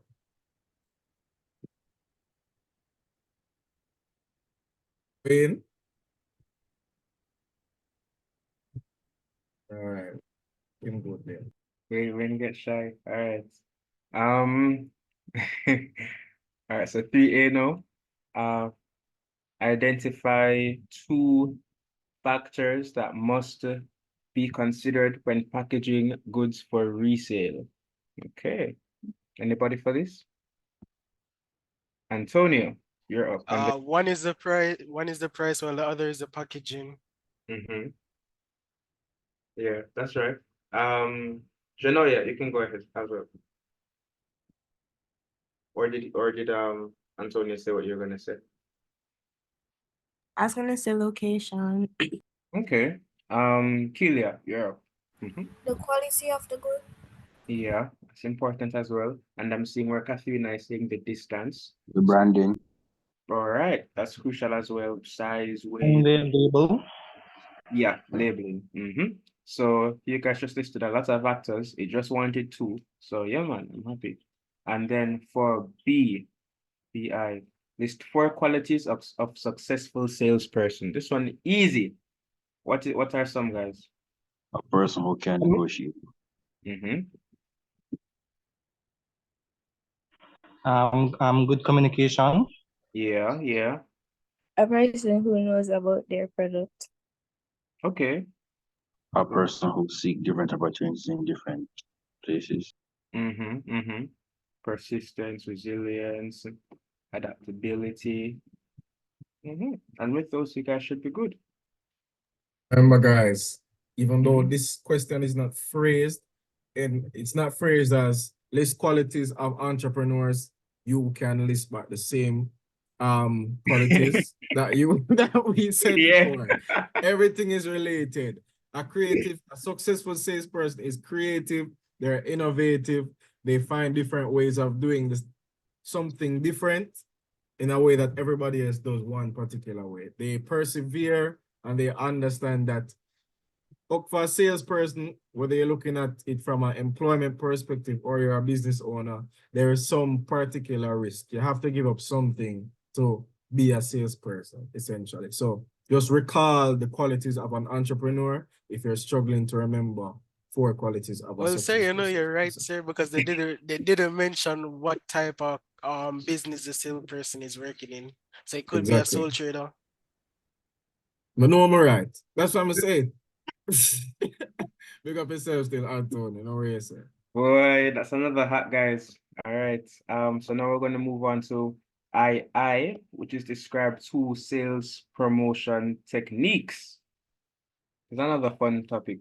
A catchphrase for the brand or the business. Mm-hmm. Or a slogan. That's what it's called. Thank you. Coupons and case tests, like we normally see in supermarkets. Yeah, yeah. Also, Crystal said discounts, which is right. Her, you're gonna say something? Oh, free trial. Free what? She said a free Free trial. trial. Oh, free trial. Yeah, man. 100% right.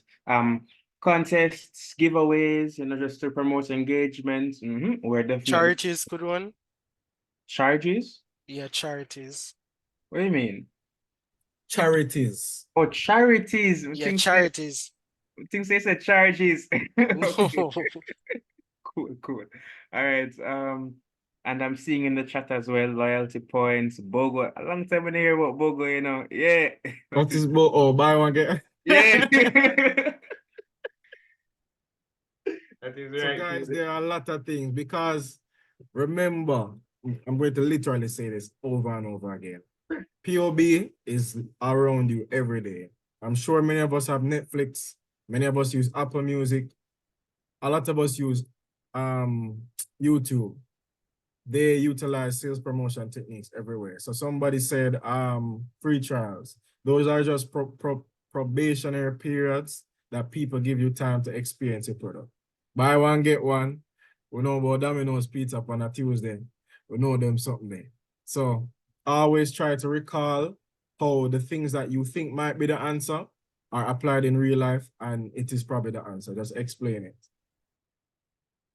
Yes, sir. Yes, sir. Well, we are now at C, distinguish between a cash discount and a trade discount. All right, who thinks that them can handle this one? I'm seeing Antonio. Yeah, man, go right ahead. All right, I'm gonna try. All right. So a cash discount is basically the reduction from the original price of a product.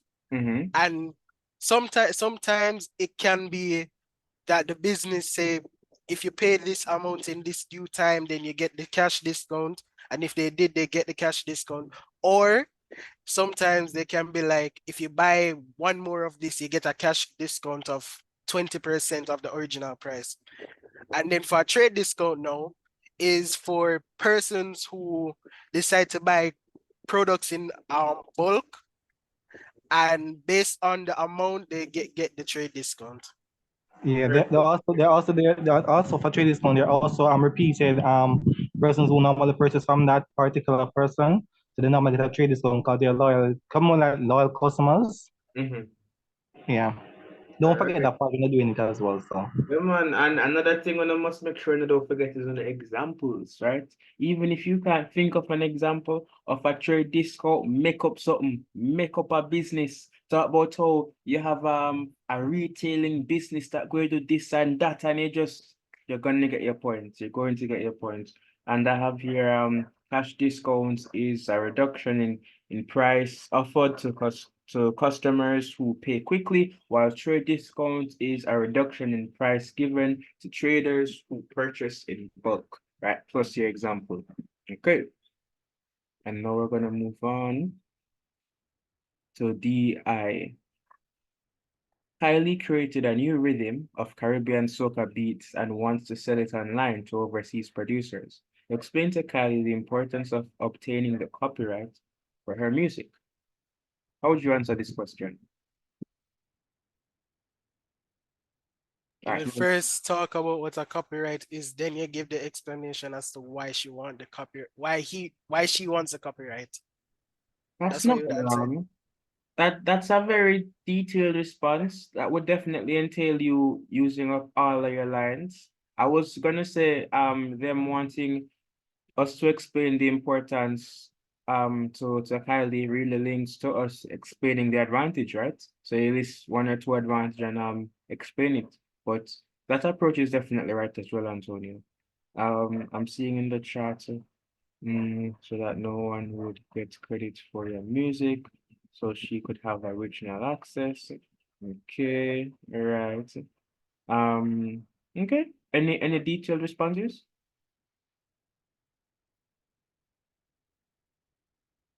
Okay, well, I'll just say copyright protects her music from being replicated and others being credited for her work. And of course, if someone decides to use it, they must get a cut of the profits.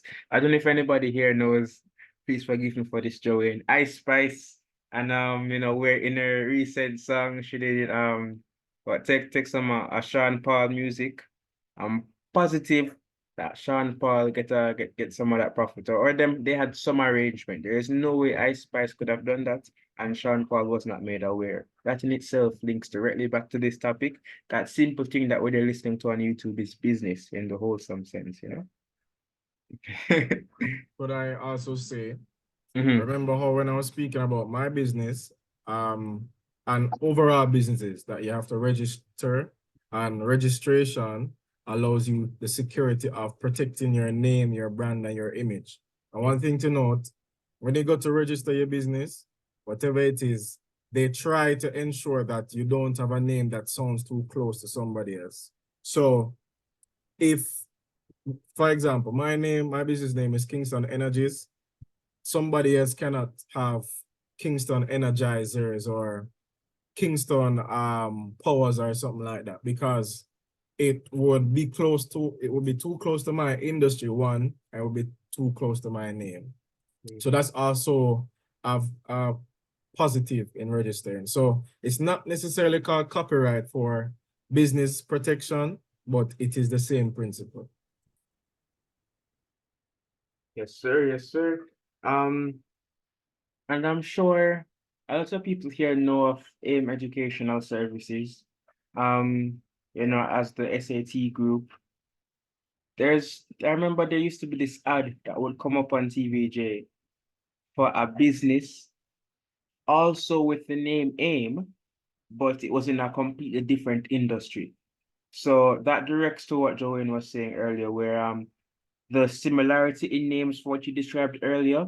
Yes, the problem will be that they have similar names, but then another problem is them being in the same industry. Right here with the example I just said, they have similar names, but it's totally different industries, right? So if it was the same industry now, the government never would have allowed that to slide, So yeah, guys, let's move to DII. Oh, I'm seeing a message here.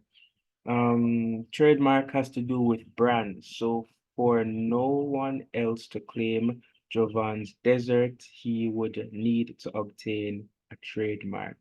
All right. Oh, that's you answering the question. I never read it. All right. Kudos to you, Kelia. I'm gonna read it all the same.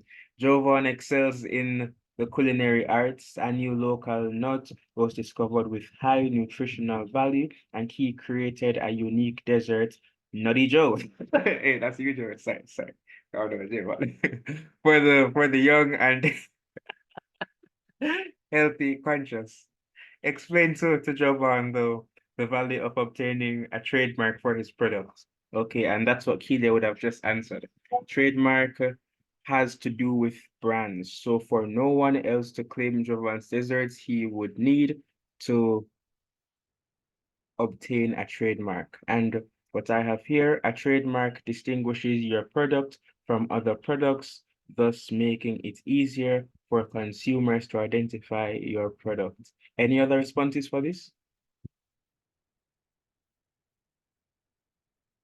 His trademark will make it stand out from the rest of the competitors who are in that field. Mm-hmm. Yeah. All right.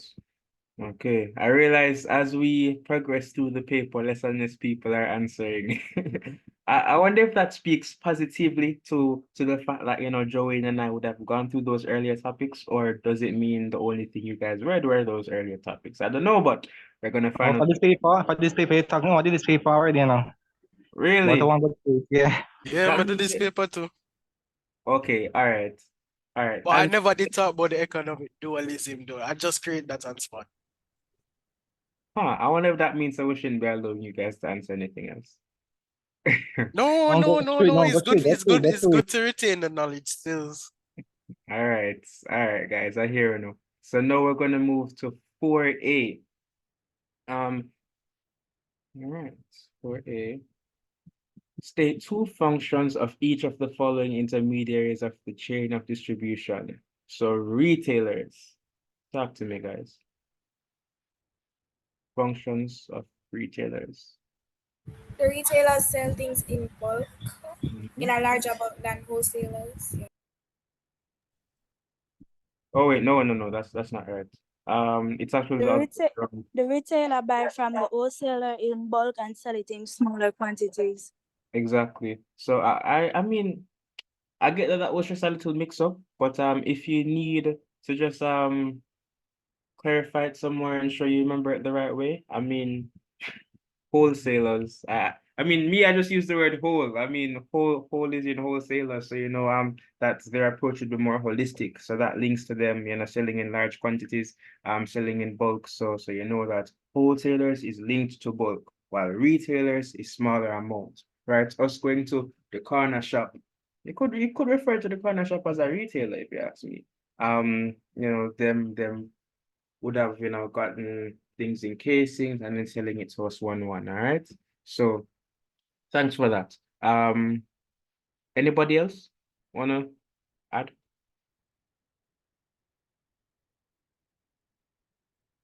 The retailers don't need to buy exactly from the wholesalers. They can buy from the suppliers. True. And that actually links to another POB topic. And I know it was mentioned earlier. Linkages, indirect linkages, direct linkages. direct link. Yeah. Oh, it's direct distribution. I mean. Okay. You're gonna say something, Joey?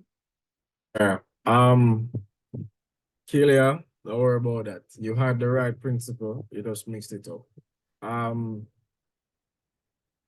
Yeah, sorry about that. Also, us retailers, if you're a business owner, or even when you're not, we're primarily buying from retailers and we wouldn't even realize. So if you shop on Amazon, you're buying from a retailer because Amazon is a platform where they ensure that you are not caught up in the back and forth trying to break down how many goods you need, so on. So they create that platform so you just pay an additional fee, a small one, to get the products in the quantity that you want. So people here in Jamaica, they like to mention website called Alibaba where you get things from China. So that website is a wholesale website. It's for the purpose of wholesaling, as J'Vaughn said, getting things in larger quantities. But Amazon, for example, as I said, you typically, well, Amazon, it's a multi-purpose platform because you do have wholesalers on there, but by and large, you are getting goods from retailers. So you can use that practical example to help you to come up with a function of these following intermediaries. So a retailer gets goods to customers. They bridge that gap that a producer cannot get, that a consumer cannot get from a producer or a wholesaler. So that is one of their purposes as a retailer. You can continue, Herman. All right, beautifully said, Joe. Okay, so now we're gonna move on to B. Identify two links in the distribution chain other than retailers and wholesalers. Yeah, man. Directly to Manufacturer and consumer. all right. Thanks, Wayne. Yeah, man, you really did do the paper. You are right. Manufacturer, consumer. I see you guys in the chat. And of course, another term for manufacturer is producer. Well done. Supplier and customer. All right, Antonio, I see you, bro. That is right. Synonyms are everything. So now we're gonna move on to C, which is I think back in my time, I don't even think they phrased questions like this, but it's still straightforward. Identify the most suitable type of transportation for each of the following products. Meat products from local farm to restaurants. Yeah, man, I see the answer. Road. Land. Oh, Hmm? land, yeah. Yeah. And then what's the answer for 2? Land, yeah. Land. Bricks from construction company to building sites. And then what is it for crude oil from oil fields to Pipeline. Pipeline. Huh. So why not on a truck? Because remember you have truck that carries gas and water. So why it can't be a truck? We put pipeline slash truck so on the paper. So what is We're not cover himself in case them say rain. Jesse, what you say, Jesse? Why couldn't it be C? Hyman, you want to take that one? Yeah, because the answer that I've heard the most is C. But like Keela is saying, teachers have been saying that we should stick with pipeline. But when you look at it, But teachers say even if you're supposed to go with C, it would have still have to travel by the pipeline because the pipeline can run under the sea. Exactly. So I suppose really and truly it is linked. I think one of the reasons why people would because crude oil from outfields to refinery. I think it's that specificity that makes it pipeline, the fact that it says from oil field to refinery. That specific travel method is done via the pipeline. But of course, for most of the time when we hear about the transportation of oil, it's done by the ships, and ships refers to seas. But yeah, I think what your teacher said, Keita, is a key point that a lot of these stuff, when it comes on to oil or even electricity, a lot of the time it's under the sea via pipelines. So yep, stick with pipelines for that one, guys. Cars from country A to country B. So for this one, this is C, right? And just to specify it, it's via ships, right? When it comes on to those heavier items, it's in crates, and of course, the transportation of preference would be via the sea, instead of plane, where it becomes a risk. So we're free to move on to D. List 4 problems that may occur in the distribution of goods. Natural Damage of disasters. goods. Okay. Spoilage. Yes, spoilage is a good one. The goods may damage. Yeah. The goods are lost. Yeah, slash incorrect destination. Also, shipments can be delayed. So well done, guys. Well done. Ah, I see you, Josiah. Interesting enough, that's you tying two together. So if you want to earn another extra point, then just separate it, you know? This location, okay, Crystal. So now we're at E. Explain two measures that can be implemented to minimize challenges that may occur in the distribution of goods. Okay. This is a nice one, you know. Nobody should be having problems with it. Like this is I like to say, somebody talking? No, go ahead. I like to say, don't put your bag in one, don't put egg in one basket. For example, have more than one. The person who have more than one manufacturer who you buy your main products from. So, example, if this manufacturer A doesn't come in, you know that the other manufacturer will probably come and bring the other goods come. So don't put egg in one basket. That's the way I choose. Have more than one distributor.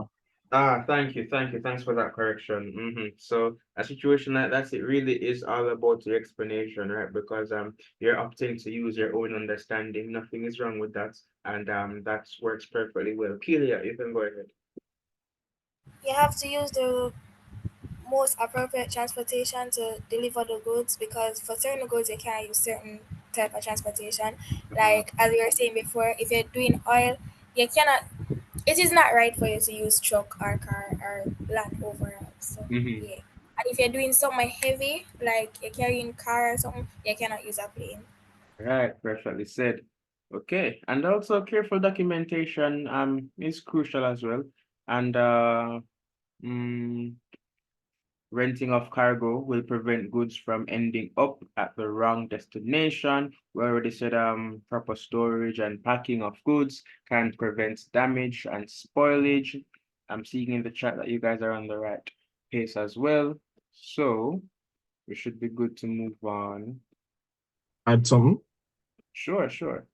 So remember before when we were talking about this topic, somebody mentioned insurance. So it can connect to what Wayne said, not having all your eggs in one basket. But if you don't, because you don't always have the liberty of having more than one supplier or more than one method of distribution. But if you insure your goods or you insure the means of distribution, in the event something uncontrollable like a natural disaster happens, you're not at a total loss and your customers are not totally unsatisfied, because insurance permits that you would have those goods replaced and eventually they could get to the consumer. Granted at a later date, but your closure of your product still happens. So you can remember insurance for this question. All right. Wouldn't that be indemnity? Indemnity? Indemnity. Yeah. Let me get back to you on that one. I hope you guys are opting to take notes, especially on the areas that you do not fully understand, the questions that you haven't come across before. If you haven't started already, please start now.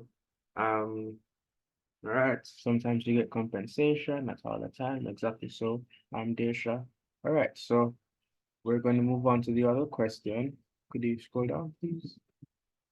Okay, so define the term standard of living. This is such a simple thing. Come on. Kelia, is that what you're raising hand for?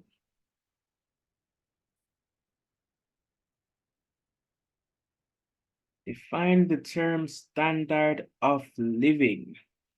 It talks about an individual's degree of wealth and comfort available.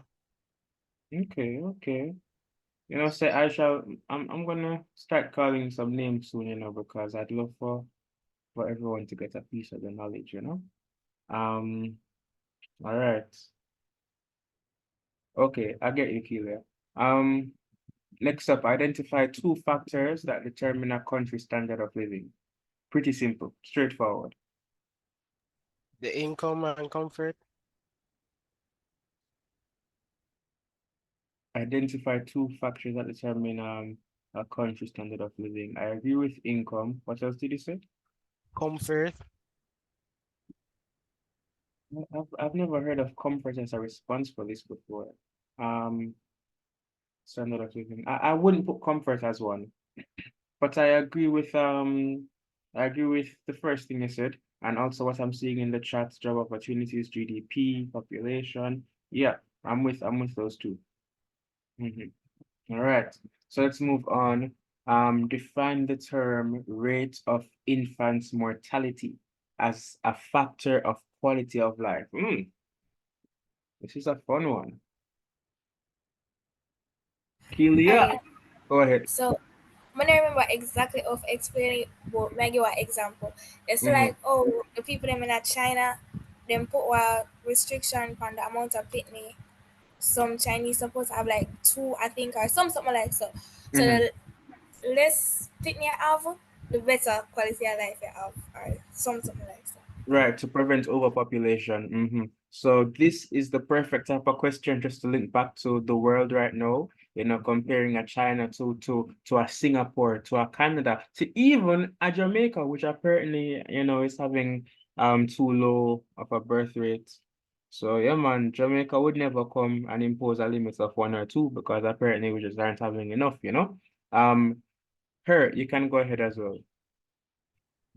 Infant mortality refers to the death during the first year of a life. It comes time used to access the well-being of the society. Okay, thanks for that. All right, and I'm seeing Desha in the chat if the population gets too old, and also, all right, so it refers to the death of infants during the first year of life. If what is this? It is sometimes used to assess the well-being of society as it reflects aspects of social, economic, and healthcare conditions. Okay, and now we're free to move on. So describe each of the following measures of national income. All right. This is straight definitions now. Gross national product. I feel like I will pick on people for this. I'm so sorry to whoever gets picked who did not want to get picked, but that's how life goes. Susan, you want to go ahead for gross national product?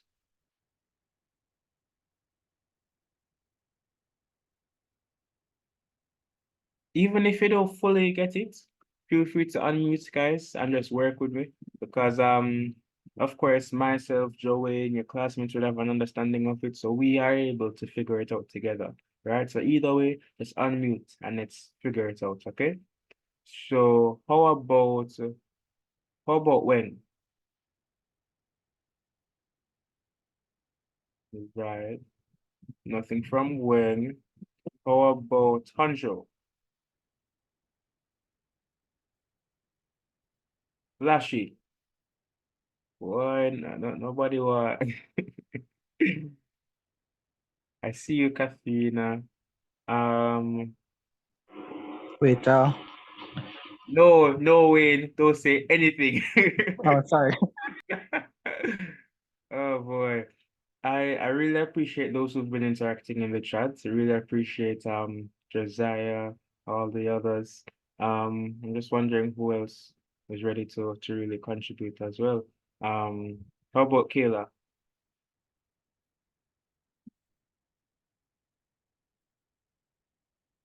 All right, I'll take what I can get. I see you, Kayla.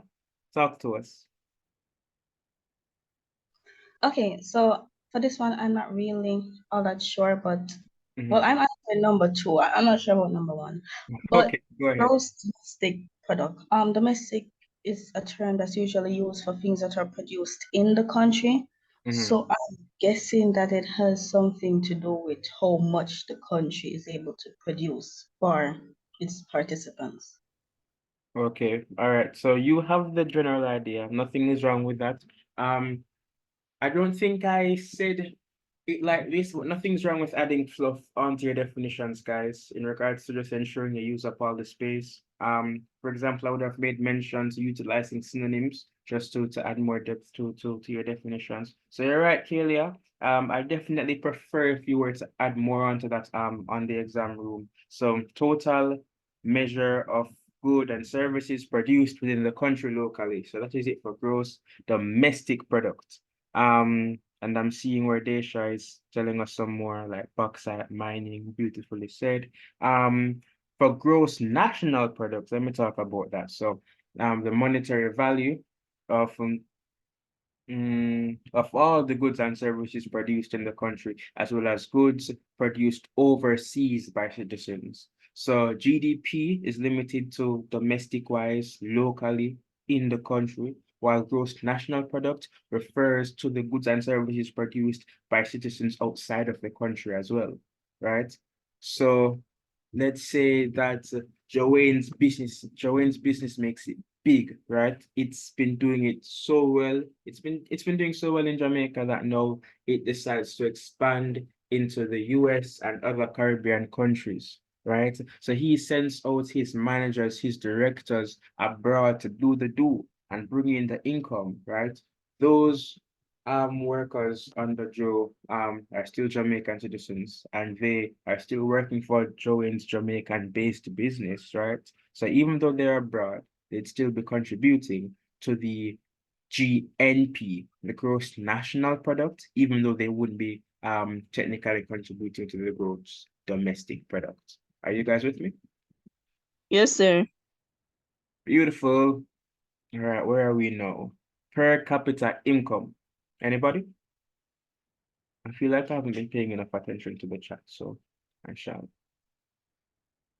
How much income is made by a single person in the population? Thank you, Katharina. Also, go ahead, Jesse. Floor is yours.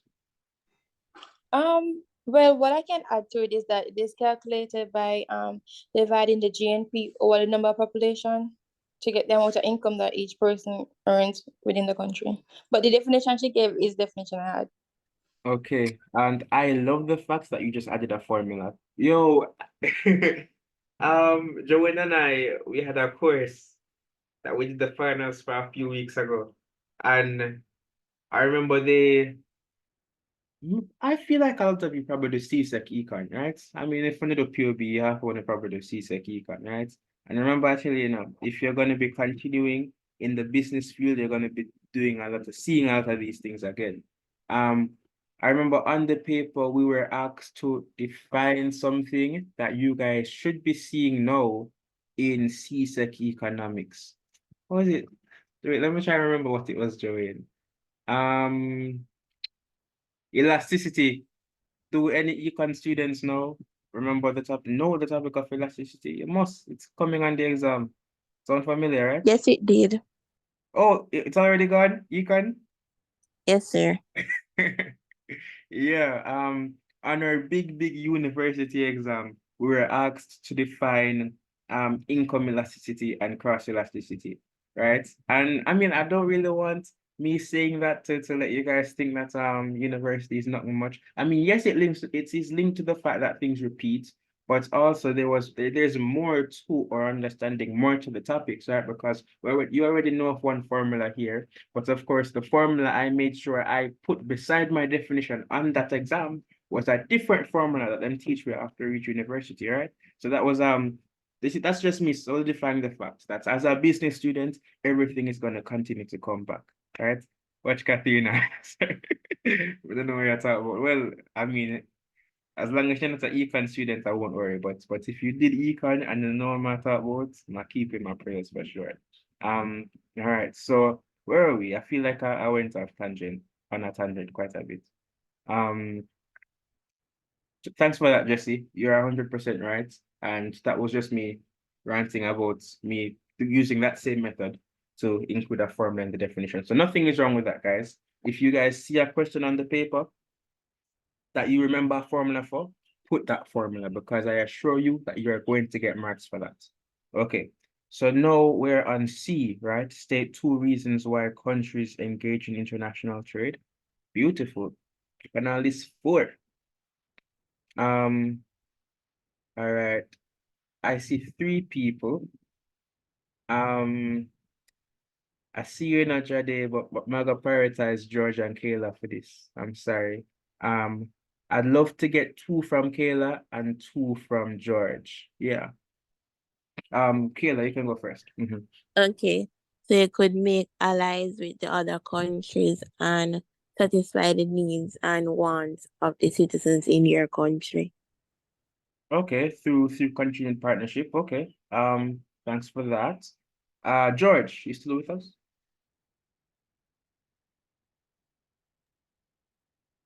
No, George. What? Okay. Well, I see Janoy and I see Antonio. But Jade, did you still want to go ahead? I know you had your hand up earlier. I was just gonna say that business, sorry, countries engage in international trade because they aren't able to produce certain goods, so they depend on other countries to get them. Yeah. Yeah, boy, you guys are just dragging me because that actually ties to another topic in economics, but I'm pretty sure this was KP economics. What was it again? Boy, I'm so sorry, guys. It's when it's that same thing. Productivity, for example, if it comes to mind, guys, just let me know. Let's say Jamaica is better at producing communicative advantage, something like that. Comparative advantage. Boy, Kayla, I love you so much. For a second I thought you were talking about economic of scales. This brings back memories, guys. Yes, you're well, not that, Jesse, but thanks for that. But yes, comparative advantage, Kayla. Beautifully said. Did I interrupt somebody a while ago? If I did, you're free to continue. Or you did finish your point. I think you did. All right. So Listen, I'm not sure if they did, but I do have an answer to the question. I was wondering if saying that countries trade with each other in order to prove political alliance, could that work? repeat that for me, please. Countries trade with each other in order to showcase political alliance.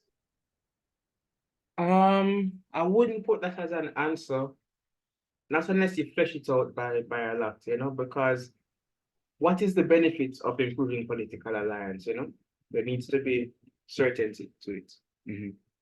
Oh, In potential investors and networking. okay. I won't argue with that one. I still see some more hands up. Antonio, you want to go ahead? Somebody already mentioned investment, but I'm going to say it still. So based on the relationships that are formed after doing international trade, and a country sees another country having doubt, they can do foreign direct investments in helping that country benefit its economy, so that later on that same country can pay back that same country, and yeah, it just goes vice versa. It can be any country asking for any help. Okay, perfect. For the person earlier who I was discussing the political connections with, that wouldn't be wrong, Really and truly, it's really just about how you phrase it. Even if you swing it from the point of view of networking, it wouldn't be wrong at all, right? Because I mean, networking itself, the benefit is obvious. So nothing's wrong with that point at all. Jesse, you're free to go. Go ahead. Yeah. Oh, that was an accident? Okay. So another point is to earn foreign exchange. Oh, what's that, Joan? Sir Antonia and Wayne. I'm so sorry, Katharina. You're so right. Okay, so from this moment on, if yeah, or 2 bros will go after everybody else. Nothing's wrong with that. Thanks for pointing that out. I love Lorena, Antonia, and Wayne. We love when the steals. Oh, but yeah, I'm just realizing that's the end of the paper. That's a bummer. Or yeah, do you have more questions there, Joey? Let me see. There's one more. explain two ways in which foreign investments could positively impact Caribbean countries. This is a really fun question. Okay, raise of hands, Wait, please. but I just answered that. That's the one we just did? No, we didn't do that, but my explanation for the previous one, I did kind of explain it. Okay. Well, I guess this links to everything being connected, which once again is perfectly fine.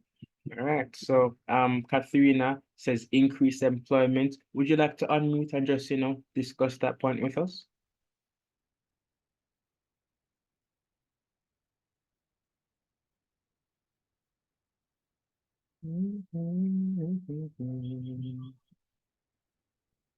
Another thing would be,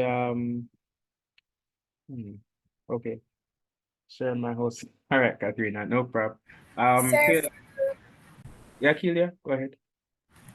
when she was saying the increased employment, because when foreign persons come and invest in countries, they might go provide jobs within that country. So that means say persons within the country, when they might apply for job, they might go eventually in another job there, if you get me say.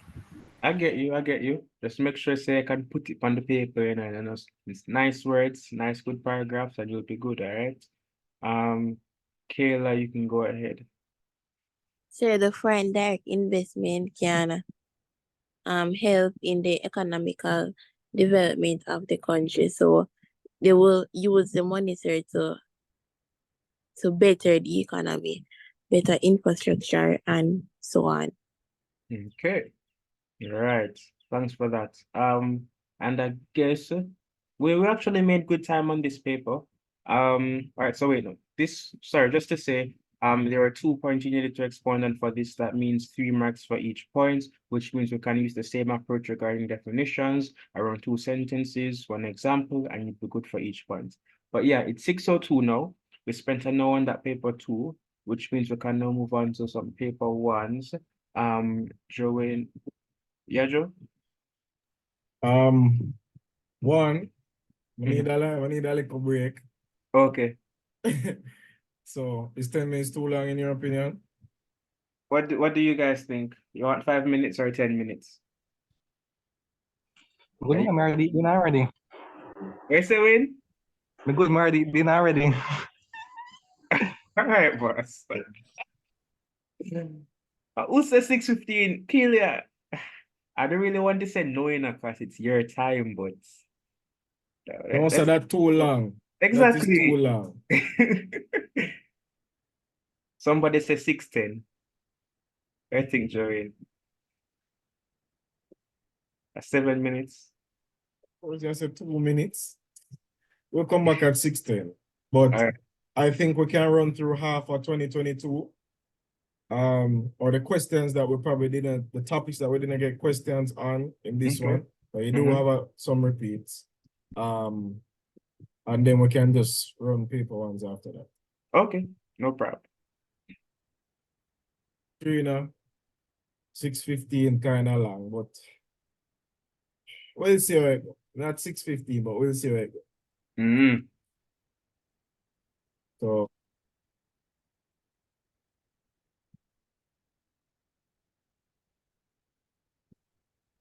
All right, guys, see you in 6 minutes.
Hi, guys.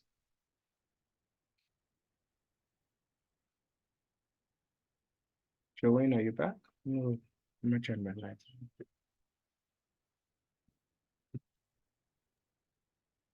J'Vaughn, Yeah, man. remember to mute the meet mic. Okay.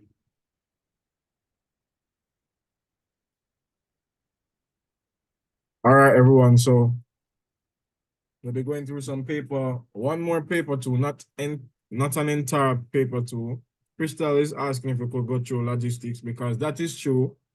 Even from we were in fifth form, logistics was one of those complicated topics, but it didn't have to be. And logistics always came. It was probably always, well, it was the last topic that came on our paper, and that was 2021, right, J'Vaughn? So, yeah. So, Hyman, could you share the 2022 paper? Oh, I just realized I was muted. Yeah, man, it was our paper. All right, the 2022. Okay, one sec. I'm gonna bring it up.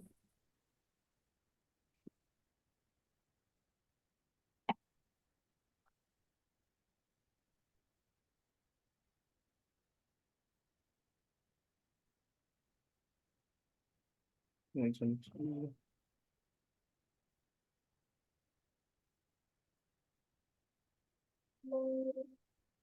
just give me a sec. It's opening another thing. I think we can go through everything today, Crystal, but let's see how we can help you, even probably after the session. Not necessarily immediately after, but even if it is referring you to a couple videos or anything like that. So we can talk about it. Remember that we had sent documents in the group specific to certain topics. So if you're having trouble with a topic, you can feel free to go through that individual document to help. Okay, I have the paper two up. All right, so I'm gonna start sharing my screen.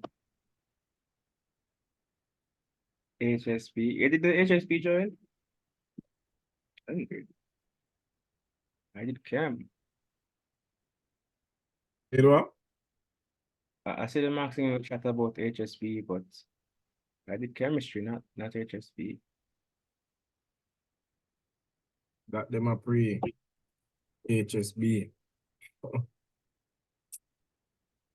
Chemistry. A link to which group? The HSB group?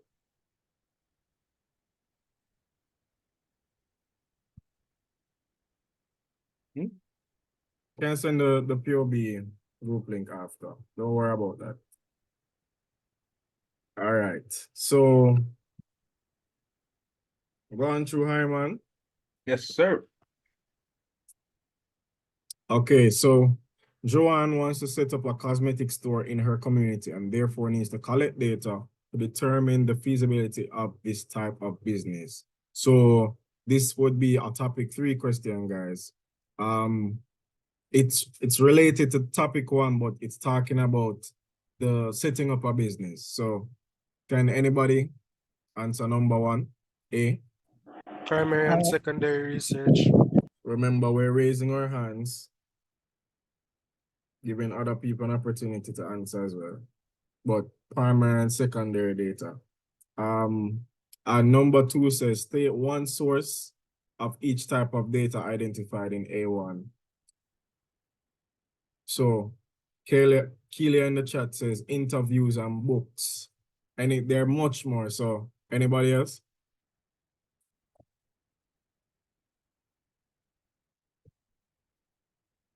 Reports. And Katharina, which one would that come under?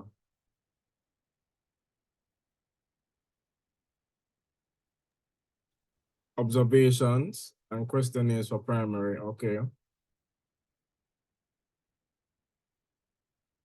Remember, guys, feel free to raise your hands and respond to the questions. All right. Question 2. State 4 reasons why Joanne may want to set up her own business. Guys, come on. Easy question this. We know this. Why would you want to set up a business? No, in a business about Joanne. Why you want to set up your own business? Self-fulfillment. Financial Okay, independence. wonderful. Exactly, Devon. Financial freedom. She wants to pursue her own passion, to generate profit, self-earned income, to be Increase control independent. of work life. Pardon what you said, Devon?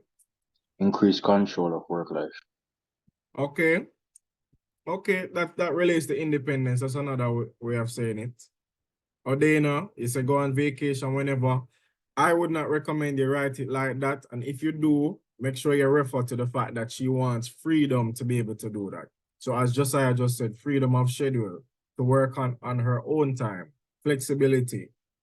Increase employment, okay, that's a more public serving reason, but that could work. So all wonderful answers, guys. So I'm supposed to get full marks for this.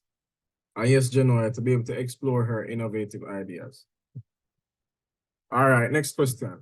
Outline 3 steps that Joanne must take in setting up her own cosmetic business. So Hans, if you're gonna speak, and then otherwise you can talk in the chat. Yes, Antonio. Make sure Alright. her business is registered. Okay. All right, That's all cool. right. Insurance. All right, Crystal, remember Adam and them raise them hand first. Go on through Antonio. Oh boy, that's funny. She needs to create a business plan before she starts anything. Okay, why?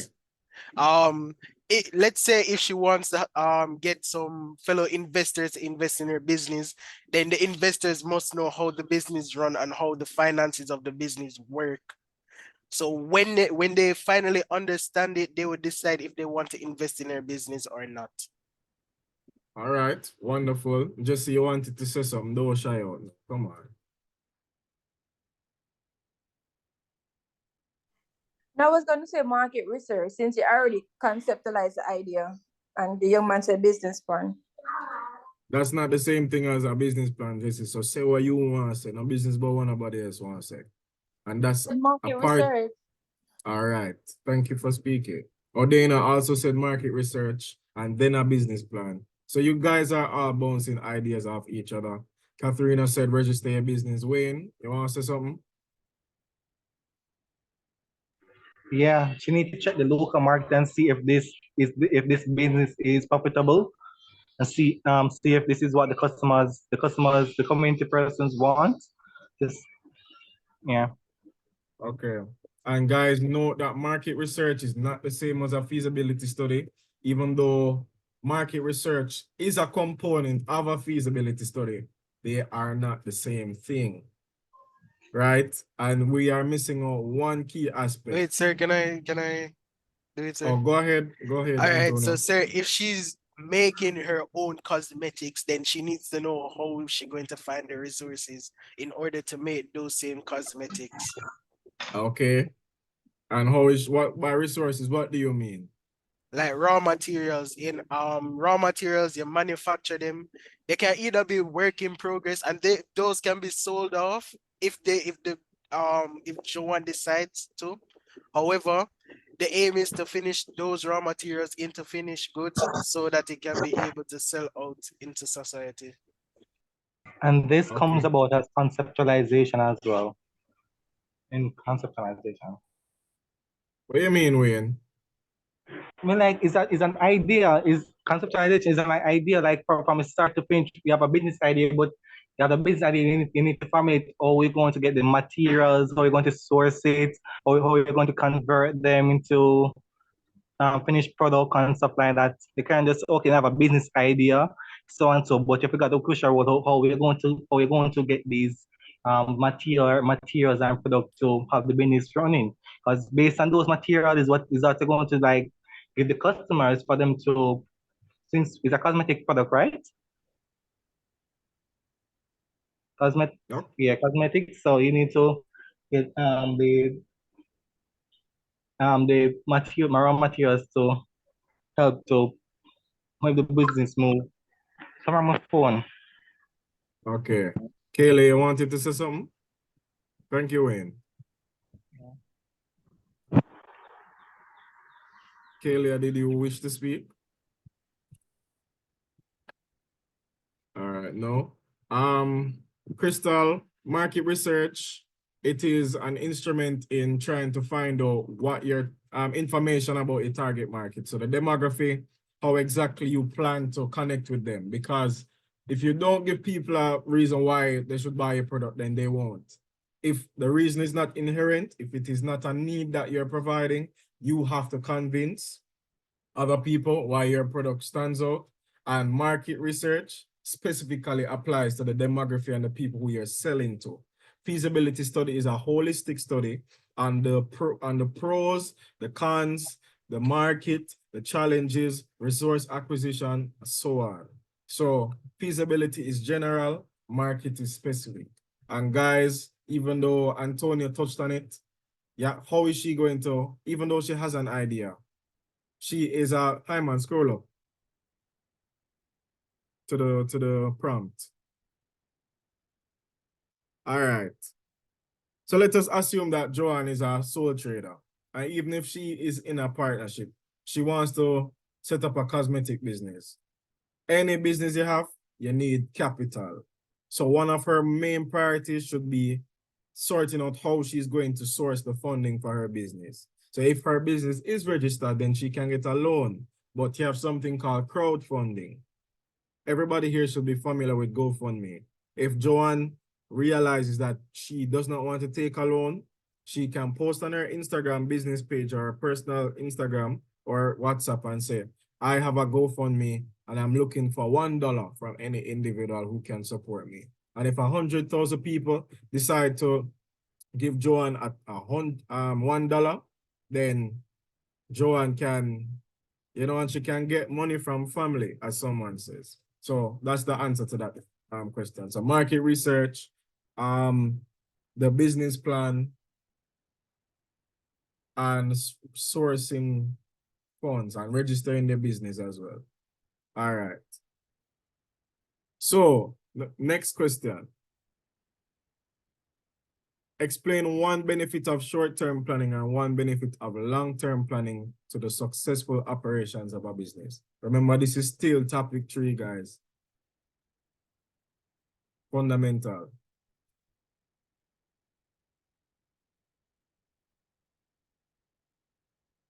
Nobody? For the short-term planning,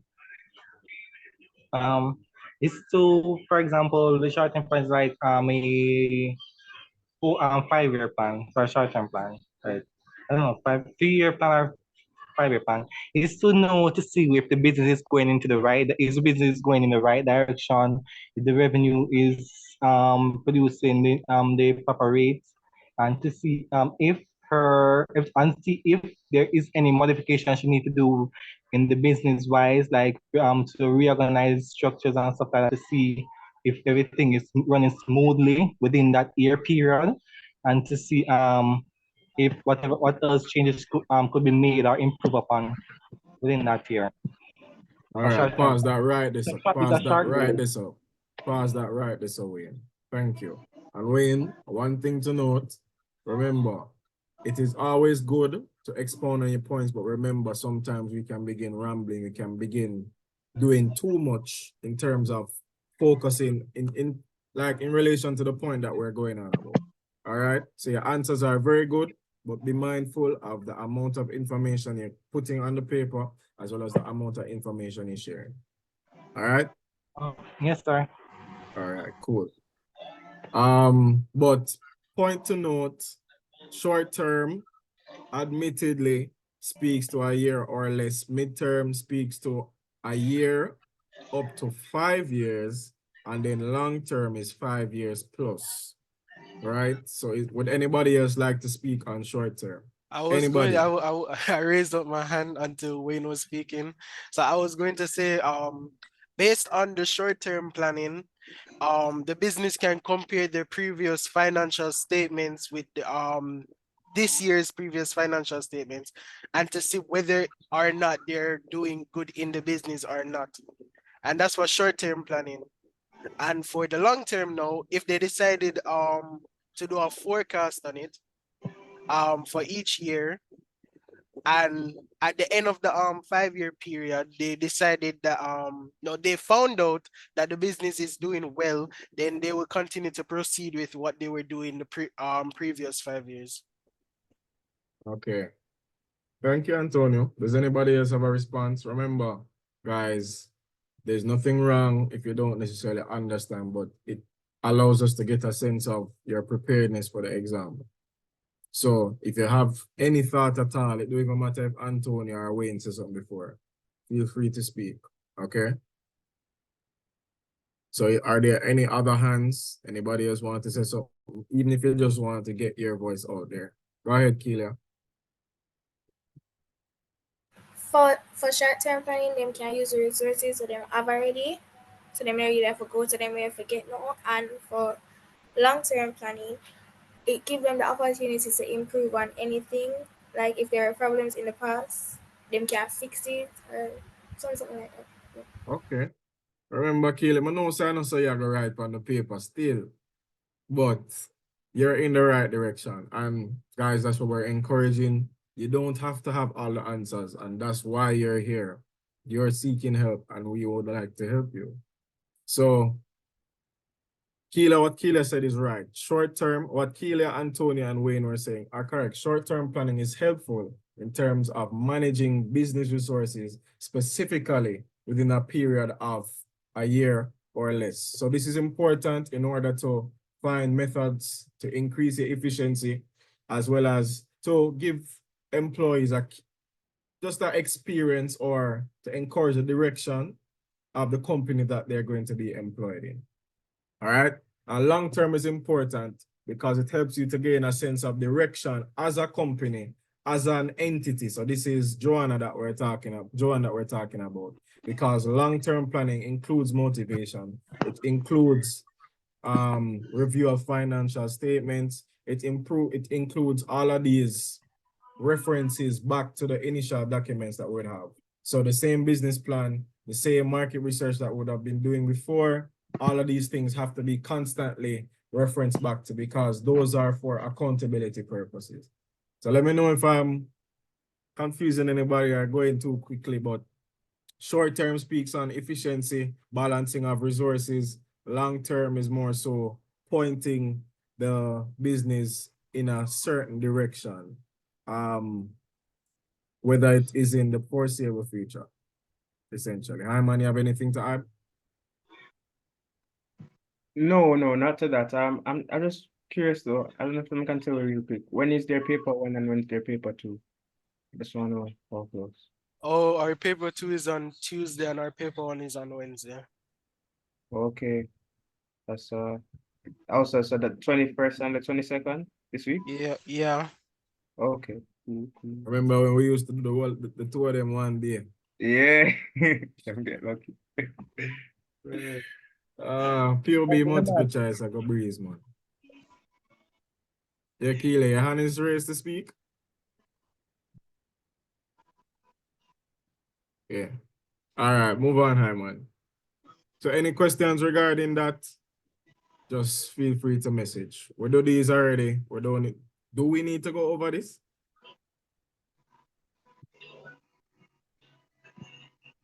Odena, are you wanting to speak? Okay.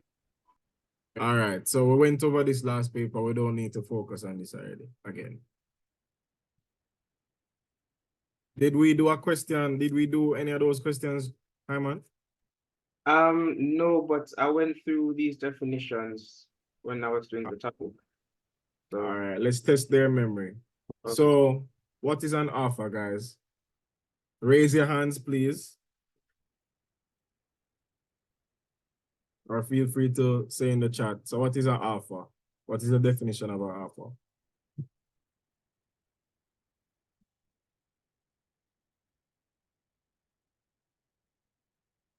Hello? Yes. We just did this, people. You don't want me to talk again? No, Wayne, hold on. No, I'm not going to talk. I'm not going to talk. No, Antonio, mute your mic. Thank you. Crystal, and then Keelia. sir, an offer is like a proposal made Mhm. by a buyer or a seller. A proposal made by a buyer or a seller. Okay. So go ahead, Genoya. For the counter offer, it's like, okay, not like, it's a response to the offer that is basically a revised proposal for a different offer. That's good. That is good. Are there any other responses for either of these definitions? Okay, the proposal made by the offerer to the offeree. This is for offer. I'm thinking. Okay, so an offer is a bid or a proposal made by a person to get something, and it is as simple as that. You want something, so I am proposing this to get this. Simple as that. So all answers are correct. A counter offer is when an original offer that was made is rejected or it is being proposed to be reconsidered. And then a new offer is made. Keely can say it again. It's fine. Go ahead. Like if when the person made the offer and if you don't want the offer, like say if you have buy something and it's for $80, but you don't have the $80, you have like $50, you're gonna make a counter offer for buy it for $50. And guys, CSEC people love examples. So for your example of a counter offer, if you're going to Mr. Chin shop, don't write Mr. Well, it's how you write Mr. Chin. If you write Mr. Chin, you go into his establishment and he tells you that $100 is for can water, and he tell him you have $50. I say, Mr. Chin, give me for $50 and him take it. You successfully made a counter offer to Mr. Chin. So I hope all of us are understanding. All right. Next question.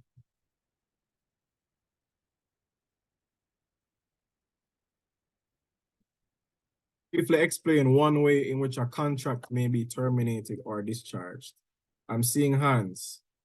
All right, go ahead, Genoya. Okay, so a contract may be discharged when both parties have completed the promises that they have, that they made in the initial stage of the contract. All right, go ahead, Kelia. If one of the persons die, then yeah. Okay. Somebody said meet its deadline. Josiah says breach. Antonio, they don't want to talk, so go ahead. You know you want to talk. Go on through. No, I was going to say breach, so. And knocks up time when the contract is expired. Within that period of time, we have to read the contract. Knocks up time. All right, so somebody expounded on breach of contract. So if one party fails to carry out an agreement that was signed by both parties, remember, specialty contracts are specifically signed, sealed, and stamped. Kelia tell me that, you know, Kelia teach me that, you know, right? The contract can be terminated or if somebody dies. So an example that was provided by one of you was, for partnership, the whole premise of a partnership deed is if any change to the partnership agreement is made, then the entire contract needs to be completely reevaluated. So if a partner dies, a new partnership needs to be made. If somebody decides to leave, mentioned that. okay, Antonio, sorry, sir. If somebody decides to leave, then a new contract needs to be proposed, right? So that is that for C. So it's signed, sealed, and delivered. All right. J'Vaughn, what do you think about D? Is that something that we need to do? All right. So just 3 actions that could have been taken to prevent the situation from occurring. They could do it, yes. Okay. All right. So Doris offers to sell Mark one of her cars. She intends to sell him the red 5-year-old Tomato XL, but Mark thinks she is selling him the yellow 3-year-old Scotch Bonnet Deluxe, which he told Doris he liked very much. Mark sends his mechanic to check the car. The mechanic returns and tells him that the car is in very good working condition. Mark pays Doris for the car by way of a manager's check. However, when the car is delivered, it is the Tomato XL instead of a Scotch Bonnet Deluxe. Mark is convinced that Doris tricked him and plans to sue her. Sue her, yes. So the question is, state the legal term used to describe the situation that has occurred between Doris and Mark. Responses, I'm listening. Go ahead, Jesse. A mutual mistake. A mutual mistake. Okay. Go ahead, Keelia. Never mind. Okay. So I'm gonna say nothing in the chat. Is the topic of legal matters something? See, changing name to Kerwin Springer. Is legal matters something that you guys have a problem with? Go ahead, Kerwin Springer. Sir, he misinterpreted the I don't know. My mind not work properly right now, sir. So he misinterpreted the situation, sir, thinking that he was supposed to get something, but he instead got the something else which he wasn't which he wasn't satisfied. Okay. All right. Somebody asked if it's misrepresentation. Herman, what you think? There was a misrepresentation of the wants of the offeree.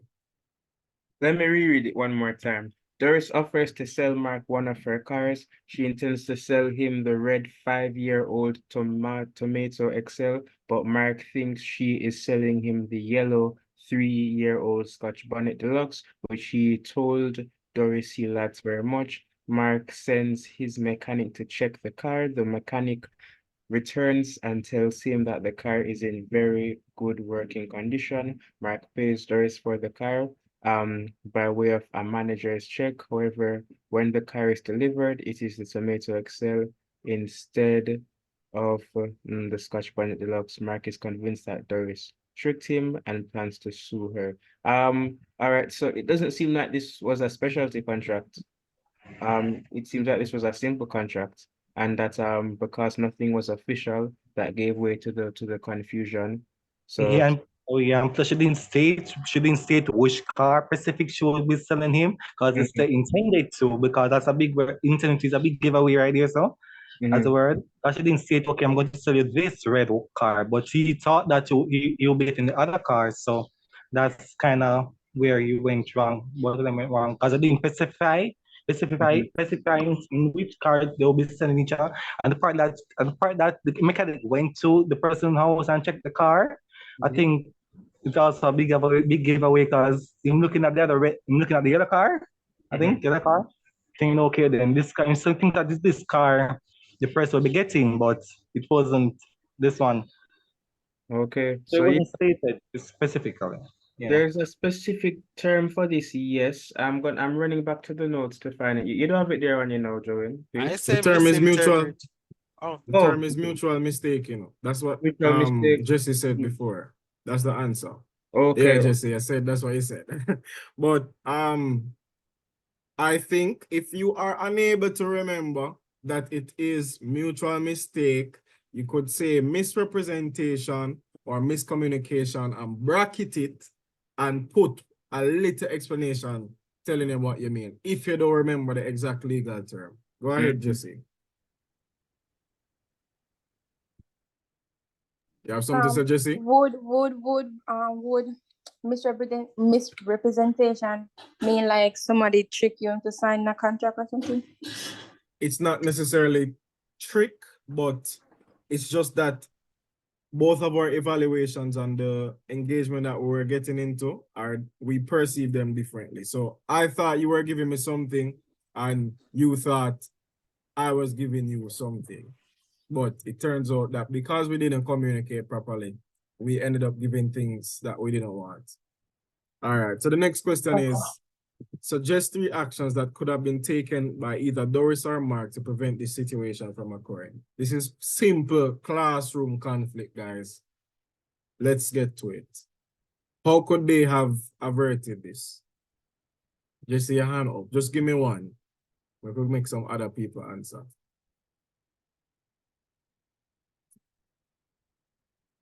Just say, I said you could go. Wayne, hold on, Wayne. Oh, sorry. She could give him the correct car, or they give back the money. Okay. All right. All right. Where is it? Oh, Odena said be specific in the contract. Brianna says be more in-depth. Those things are in the same breath. So the offeree could have made a further inquiry, right? Antonio, you can go ahead. Mark should have asked the mechanic to confirm the car that he was inspecting before he told him that it was okay. Okay. So Mark should have inquired more. That's true. And Doris could have been more specific by stating which car she was putting up for sale, because remember in the beginning of the question it says Doris offers to sell Mark one of her cars, and then it says that she intended to sell him this one, but it never said that she communicated and that they agreed on that. So another response could be that Mark should have inquired before accepting the agreement. Cool? Everybody get that? Oh, yes, sir. All right. Move on, Hyman.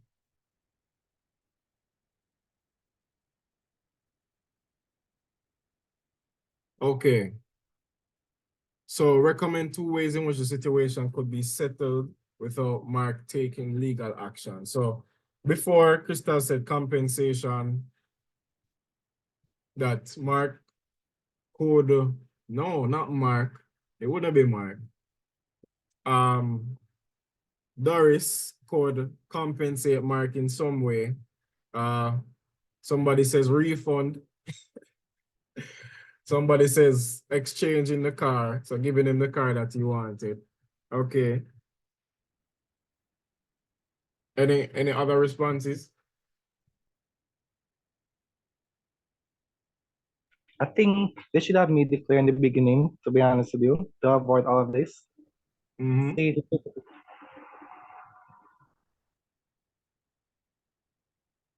Mark.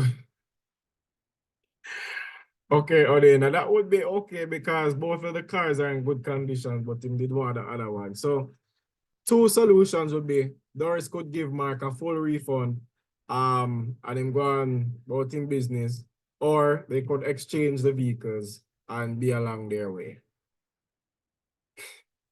All right, Miss Lawman. All right, Hyman, you can move on. Okay, so number 3, this is the first time we're speaking about cottage and linkage industries in a question. So cottage and linkage industries play a vital role in economic development of Caribbean economies.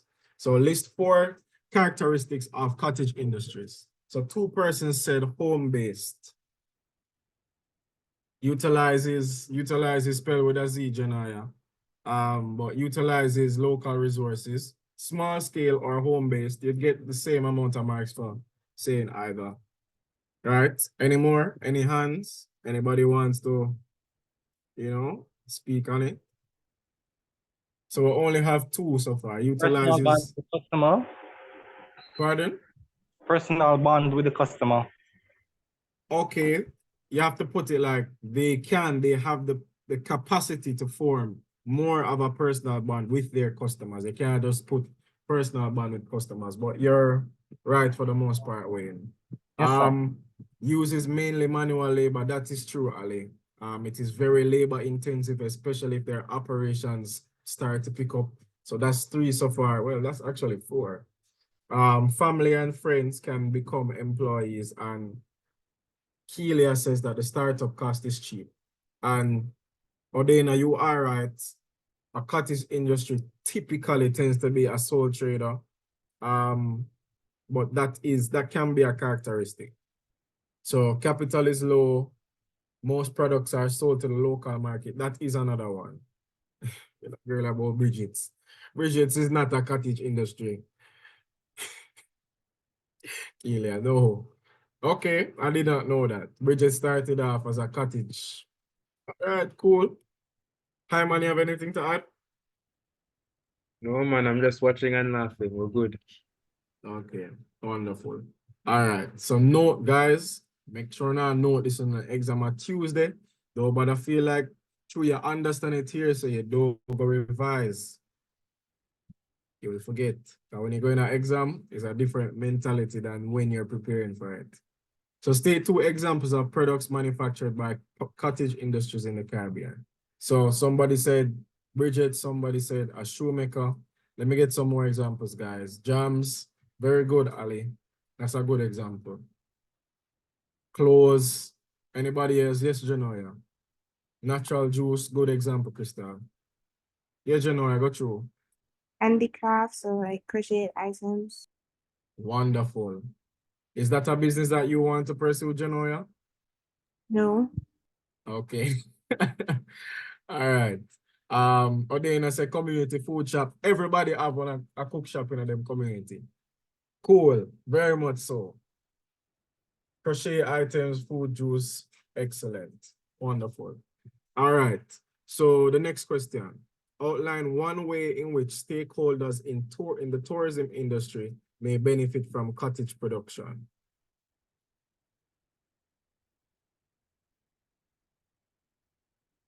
So first off, to answer this question, you have to understand the difference between a stakeholder and a shareholder. Hyman, could you define a shareholder for us, and then I'll define a stakeholder to differentiate them. A shareholder.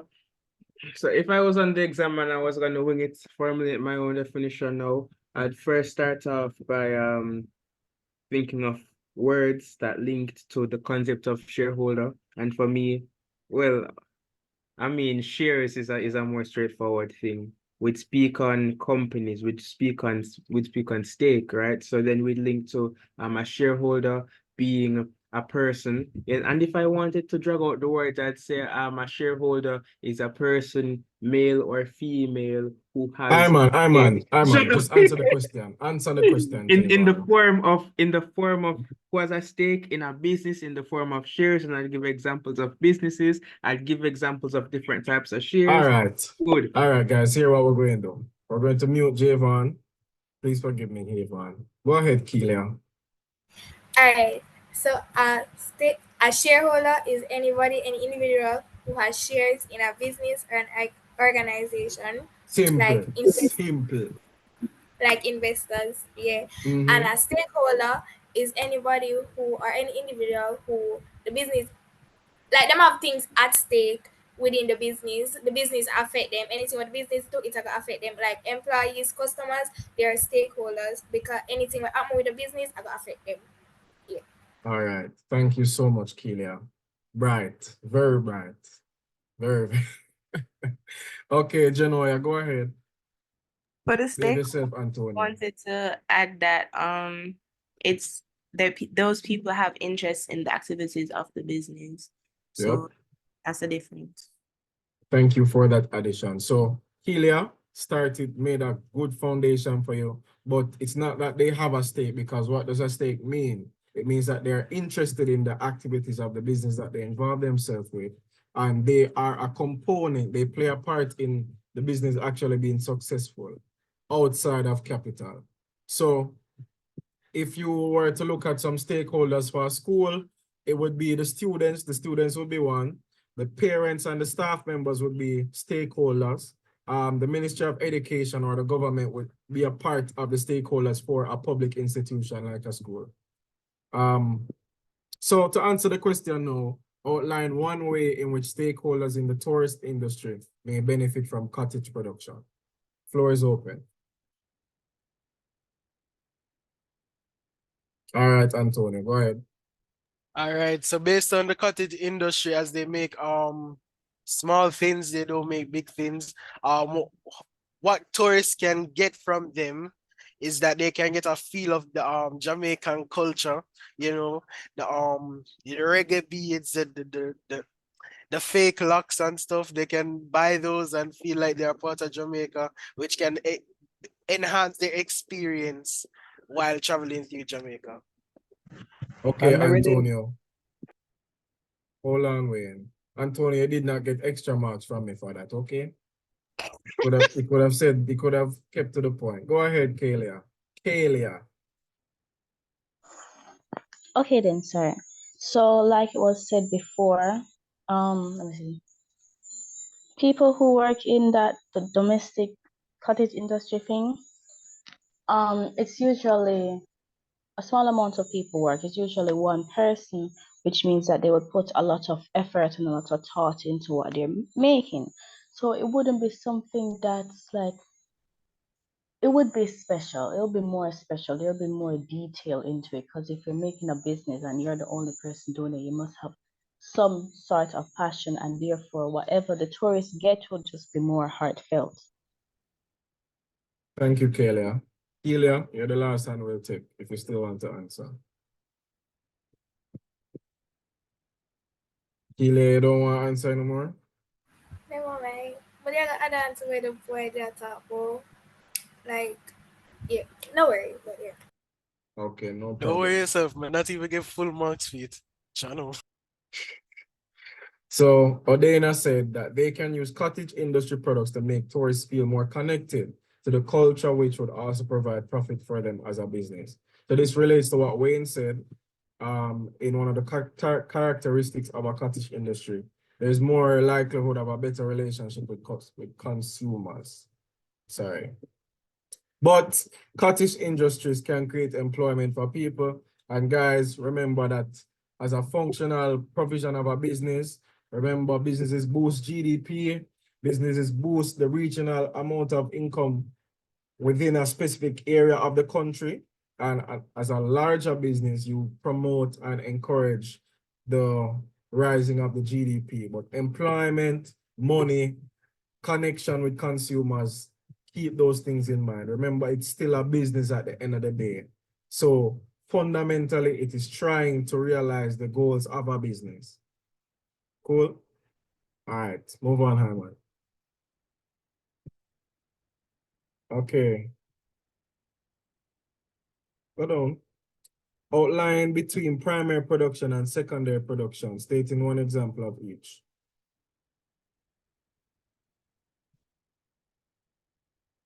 All right, Keelia, give me one. Alright, primary production is where them get raw materials from the earth. Yeah, an example of primary production would be like when them a cut down the tree, them to Okay. carry it, capture them. Yeah. All right. Go on through, Kayla. So the secondary production is when they use the raw material and transform it into an output, a new product. So example would be furniture, like a chest or drawer. Okay. All right. Go on through, Genoa. For secondary production, it's converting the raw materials that you obtain in the primary stage to semi-finished or finished goods. Wonderful, wonderful, wonderful. And Odena says primary production is basically the sourcing of raw material from the environment. Example, mining or fishing. Those are very good examples. Cut like trees, like what name? Hi man, what I call like when you cut down tree. Deforestation? No, that's not what we're promoting. But like you harvest lumber or something like that. But yeah, forestry. Yeah, you can put forestry. Mining and fishing, and then for secondary production, you mine bauxite, but you have to process it. Construction. For secondary, you can use construction too. Yes, you can, definitely. You can use construction. So for secondary, you can put bauxite to aluminum, farming to food processing. Oh, farming and fishing are good examples for primary. But secondary, anything that goes through some sort of processing. All right, so the last question is, outline one benefit of increased capital growth of a business. Anybody?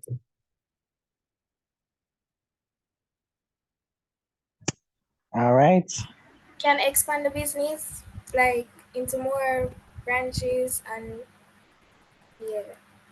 Okay, Keela, not bad. Go ahead, Wayne. This is what she was going to That's still this is what I was going to say, but let me say something.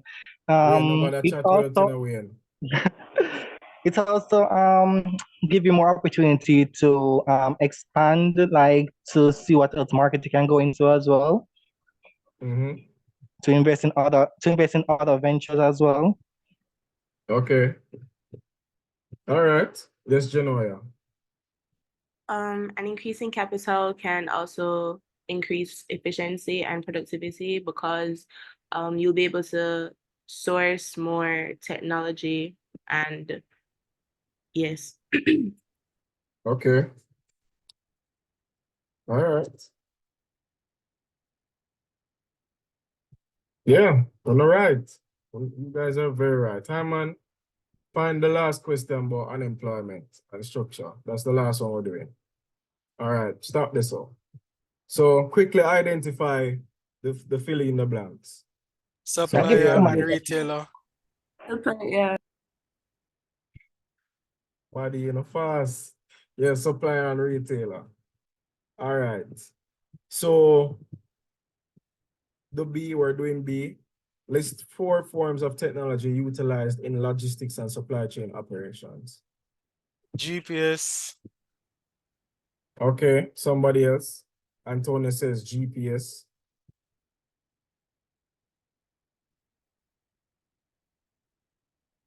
GIS. Please spell what that mean. I remember we know say a geographical information system still, but don't just put GIS, guys. You can get away with GPS, but don't just put GIS. Spell it out. Barcode system, very good. What else? So GPS, GIS, Wait, barcodes. a net port or port net, I forgot. Huh? Portnet. Portnet. Ali, I don't think that telemarketing would apply to this. It can in a very small way, but I don't think you would necessarily be focusing on marketing when you're trying to moderate your supply chain, because supply chain has to do with distribution. That means you already have customers, so you're just trying to get the product to them. Repeat what you said, Antonio. I wasn't listening. I was asking if it was netport or portnet, but I got the clarification that it's portnet. Right, okay. So you don't need me to answer your question then. Oh, no answer. I thought so. All right. Any other examples?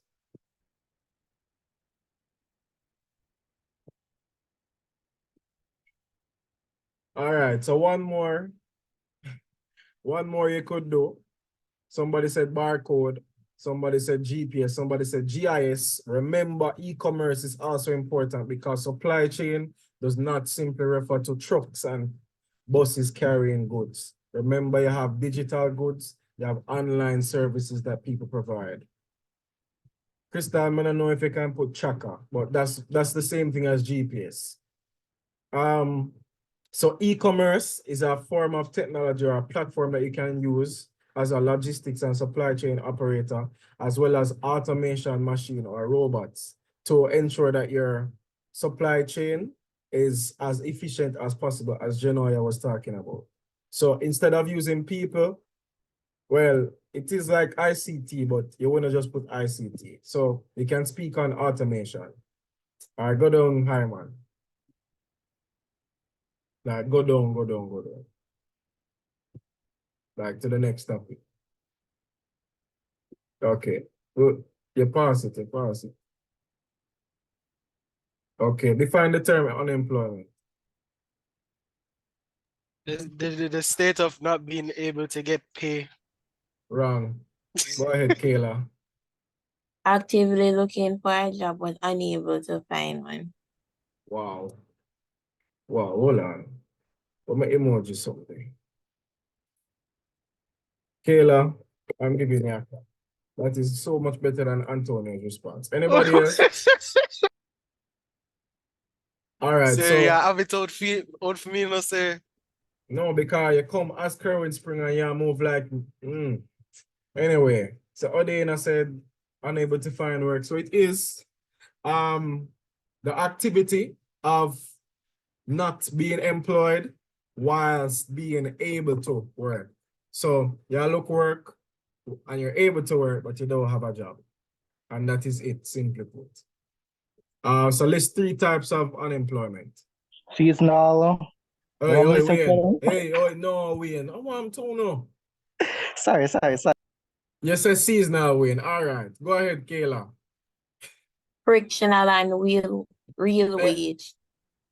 What is that? What is real wage? What is real wage, Kayla? So Kayla, stop her nice. Go on through Antonio. Cyclical, structural, and frictional. So why you must say all of them? Well, I have technical. I'll give everybody a chance. No, Wayne, I don't think any of them named technical. So you have seasonal, you have cyclical, structural, you have functional. I'm not technical kind of relates to structural, and when you go up, you're going to realize that it's no longer called technical. It's either frictional or structural when it relates to your ability, your competence to do a job, as to whether you can find work or not. Oh, because I did see it in my notes now, because my notes says technical and I saw fictional separate definition. That's something like that. It was in my notes, that's fine. Kayla asks what section that falls under. Let me look and tell you. 1 second. Employment. J'Vaughn, which section this would have fall under? Let me check. You can continue. Is either I wouldn't say 8 or 9, but Hyman just let them know. Okay. Outline one way in which a government can assist in reducing unemployment in a country.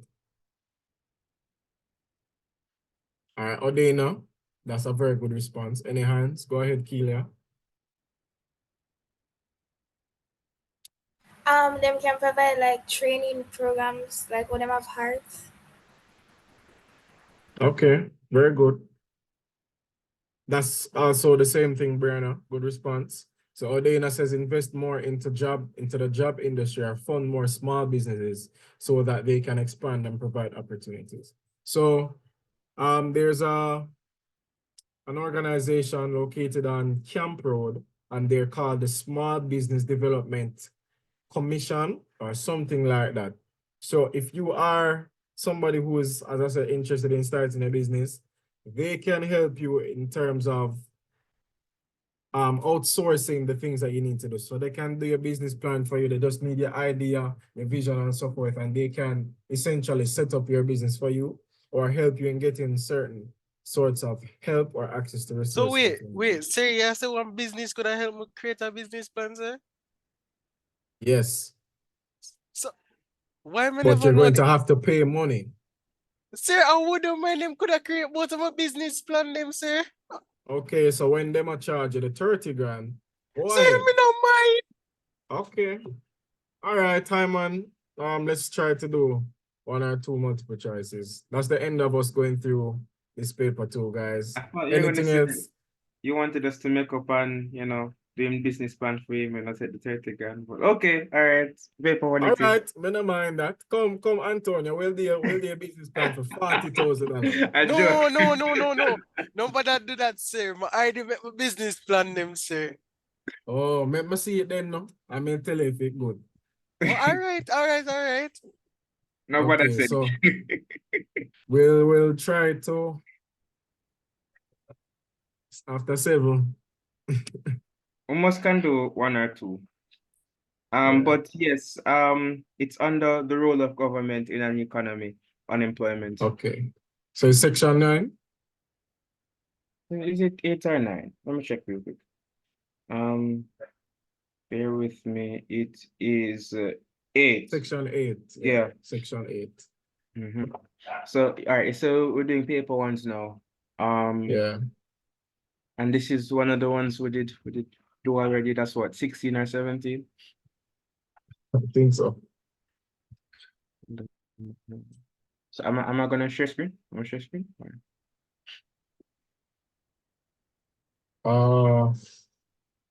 Yes, if you have it pulled up right now.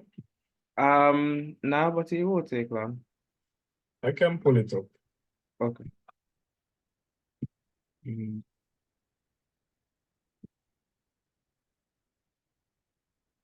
Give us a bit, guys.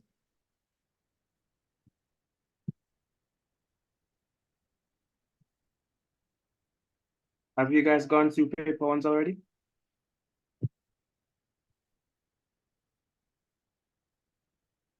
What? Or they not say no? Well, paper ones are really a night before things still. I wouldn't say night before. Well, At least day before. day before. Day before. You can do 5. You're good. If you do 5 before. So, guys, this is why we're asking you if you had access to any past paper, because we're not finding any 2022, 2023 multiple choices. So bear with us. Dana says she has access to what? Which ones do you have access to, Odena?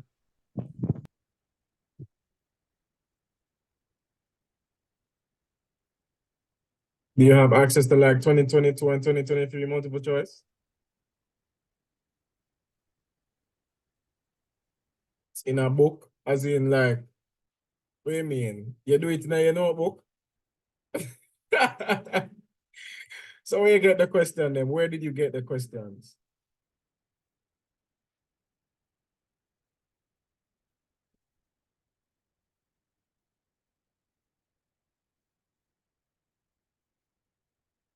Oh, it's a physical one.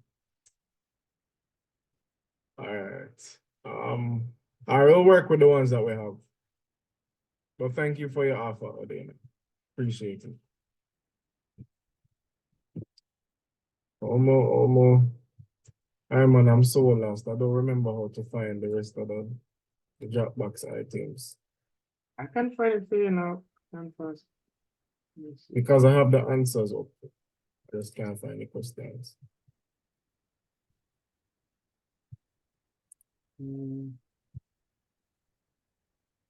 So I think it's in a drive. Let me just go to it.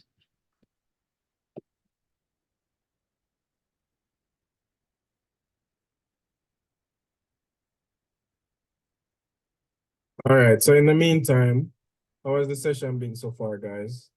Sir, I sent the 2023 in the chat. Oh, yeah, IP.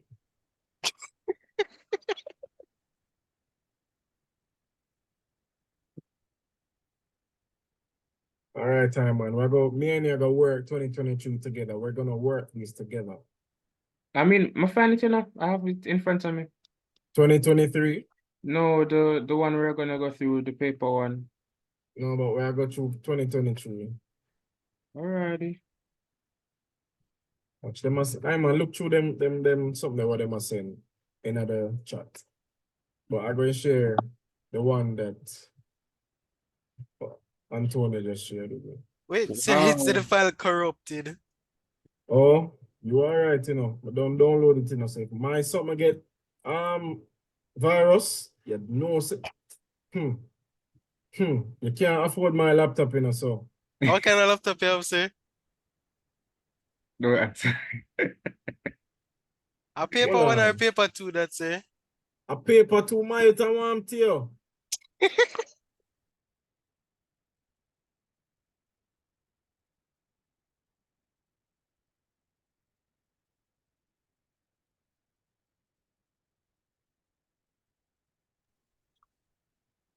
Sandra, All right, could you? Okay, sir, I have 2021, sir. That can work? Send it to me, but Sana says she have 2023 paper one. Could you send it here, please? So we can go through it. Sir, must send you one list of them, you know. Where? In this, in the Google Drive? Yeah. All right, I go through it. Hold on. Antonio, as soon as I pull this up, my laptop start move away, my G. Sir, me tell you, no, sir.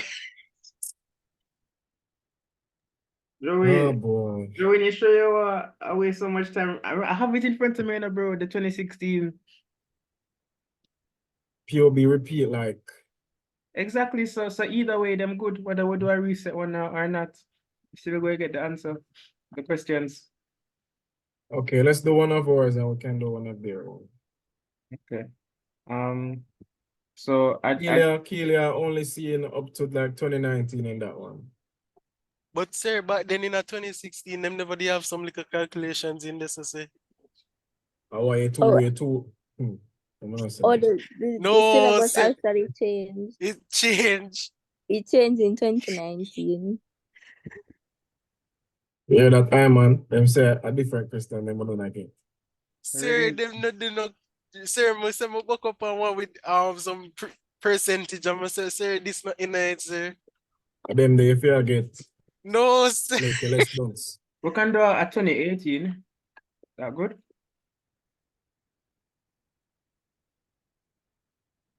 Odena, could you send the link to that one, please? 2021. I know Antonio can't send me that after him saying have it.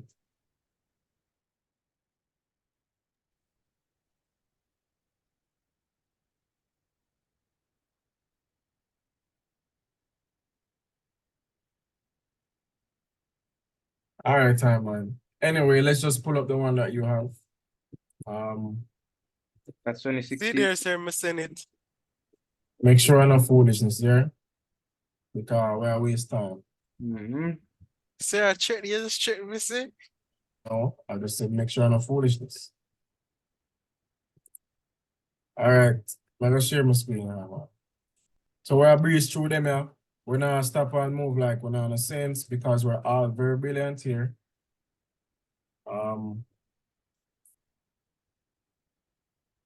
Which year is so going to do?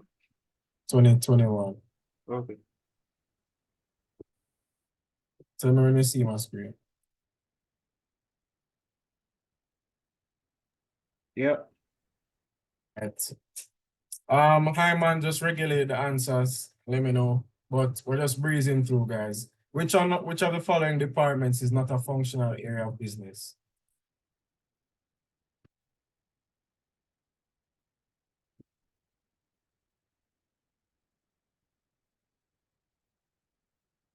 No answer. See, Anybody else?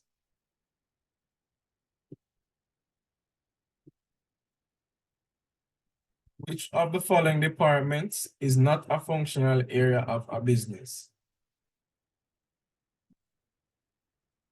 I heard C. Are there any other responses? Sir, everybody are answering in chat mainly. And I say see. Tell me now, hi man, I'm off know. Which of the following types of checks allows an individual to receive cash on demand?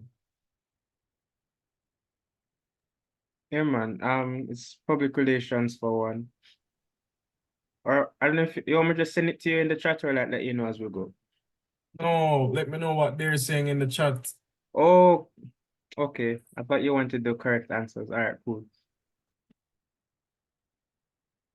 All right, the answer for 2 is open. Cool. A major function of the public sector is B. B. Now we're moving, guys. Which of the following are key features of a planned economy? Remember, planned, it is run by the government.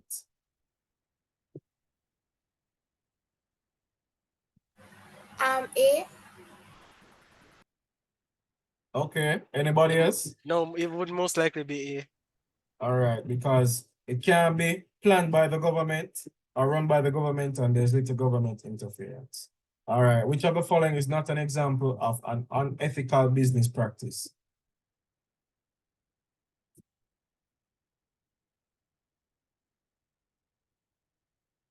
All right, man, let me know what they say. C.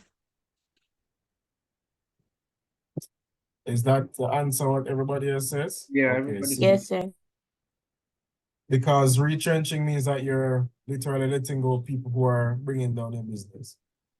Number 6, selecting the objectives and the procedures for achieving goals is referred to as A or B? Planning. A. Planning. A, planning, right. Organizing is just fixing up what you already have. Planning is when you don't have anything and you're selecting and so forth. All right, quick work, guys. I'm gonna try. Okay, so which of the following positions would be best suited at X? Board of directors. Board B. of directors. All right, my love one and a bright. And that is Okay. also at staff online, something there. All right, Wayne, we know who are gonna get one. We know who are gonna get one, Wayne. Item 8 refers to the following statement. The leader deliberately stands back and lets subordinates plan their own work and make their own decisions as far as possible. C. Laissez-faire. C. All right, lovely. Guys, I finished my POB paper in 4 minutes. Okay, we need to be doing better. The entire 60 questions. Which of the following actions demonstrate the characteristics of a good leader? Remember, a leader is also a All of the business above. owner. Everything. All of D. the above. All right, wonderful. Which of the following are benefits of written communication? 2 and 3. C. 2 and 3. All right, good job. If anybody's lost, feel free to stop me and I will explain. Number 14, which of the following is a regulatory issue for the Sir, entrepreneur? you skip 11. That's fine. I'm gonna go cross. Sir, can I go to the? Which of Man the is following going cross. is a regulatory issue for the entrepreneur?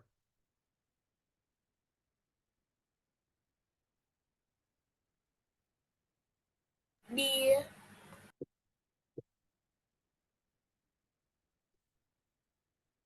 Hi man, nobody get this. What did it say?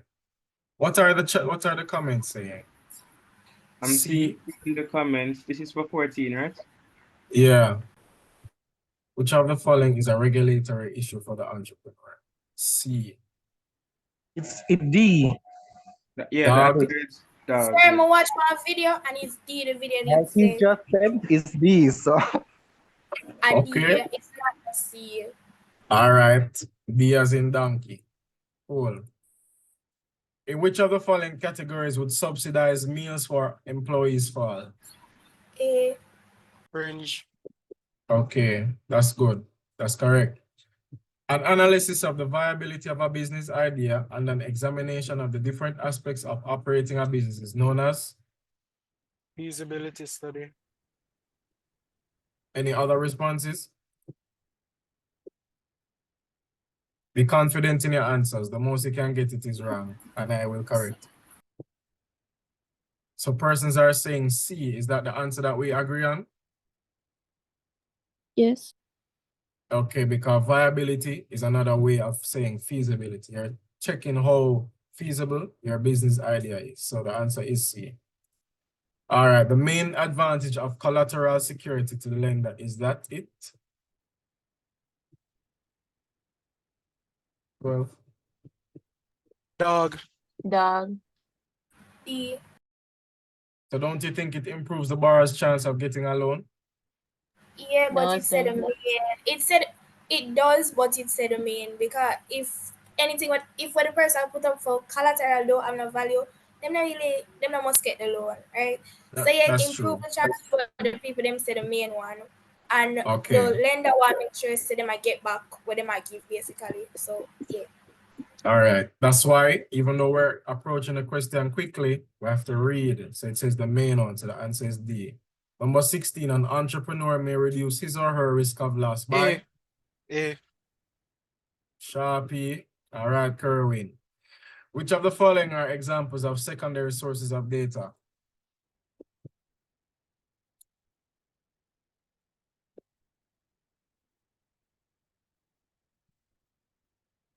Well, that's it. Well, that's One, it. All of one, the one, above. one and three. It wouldn't be It all wanna of the say above because It's B. remember, if it was government Oh, census would it be in there because they might take it for themselves, like I no, guess. but remember that the information would still be available. And yeah. for your business, well, even if it's not for your business, it's going to be provided by the government, but it wouldn't be used only by the government. So if your company has records, those are on information sheets, those are on computers, etc. If it says former employees, then that means you're interviewing them, you're observing them, you're talking to them, which is primary. And a government census is tabulated information. So the answer would be B, 1 and 3 only. Everybody understand that? Yeah. Oh, yes, sir. Okay. All right. Item 17. Melissa, a teenager, wanted to earn extra income, so she offered to wash cars for $10. Miss Hines brought her car to be washed. Melissa washed the car and Miss Hines pays her $15. What type of contract is demonstrated in the case above? Simple. Simple. Okay, wonderful. Kevin, not Kerwin. Kevin sustained burns while at work at a local restaurant. Under which of the following insurance policies is he likely to be compensated? D. Employer's liability. I hear somebody say, boy. Must say D. Dog. D. All right, Odena, no worries. All the best with class. Okay. Which of the following is not a legitimate way of terminating a contract? Dog. Change of name. Okay. Everybody agree with that? Oh, yes, sir. Okay. Which of the following factors prevents an agreement from being considered a valid contract? Misrepresentation. Anybody else? Correct. He's correct. Okay. The term division of labor can be defined as? Separation of tasks to complete a job. Okay, wonderful. C. Which of the following least affects the location of an extractive industry? But extractive is another name for primary.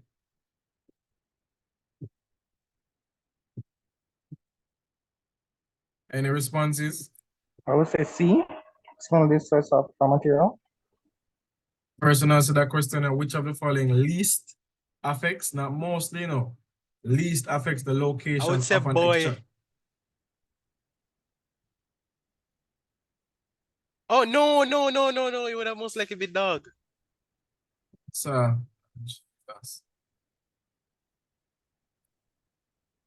extractive is another way of saying primary. Primary means that you're taking from the natural resources of your country.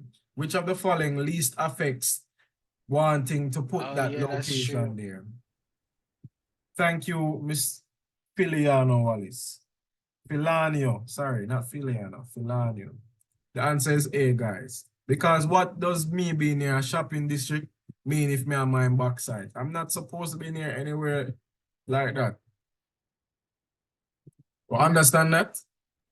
Yeah, man. That's why we should read. Which of the following types of capital is used for the day-to-day operations of a business? Working capital. Working. All right, wonderful. Which of the following commodities is a product of the manufacturing industry? Car. Okay. That's the answer, but I say backside still. But anyway, which of the following conditions would constitute a linkage between two industries?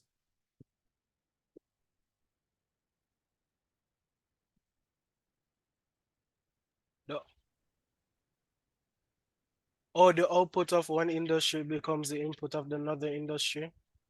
All right.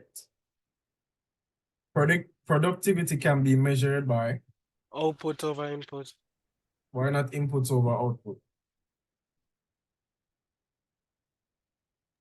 Oh, because it's the more that you're bringing in with the economy, so it wouldn't make sense. That's basically having losses. Well, All right, so is all right. So output and input could be like income and expenditure. So the more you buy from overseas is the less amount of money. Basically the currency gets weak. So The the more answer. you don't put more output over input, man, because you're putting out more and you're earning more from that. Okay. You tell explain. I may ask for the answer. The amount of labor available for productive activity is known as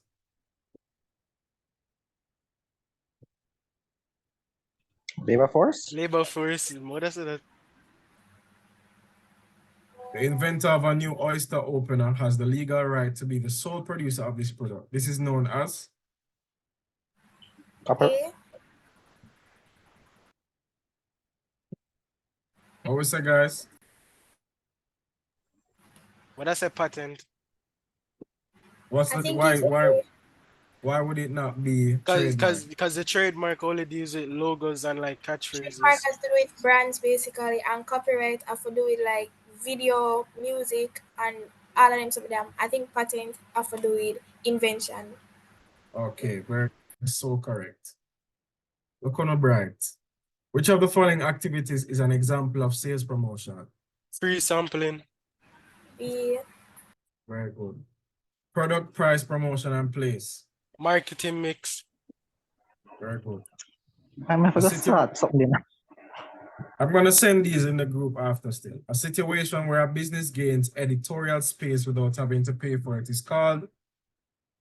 Publicity. Publicity. A. That is correct. Well, I'm gonna use a paper here already.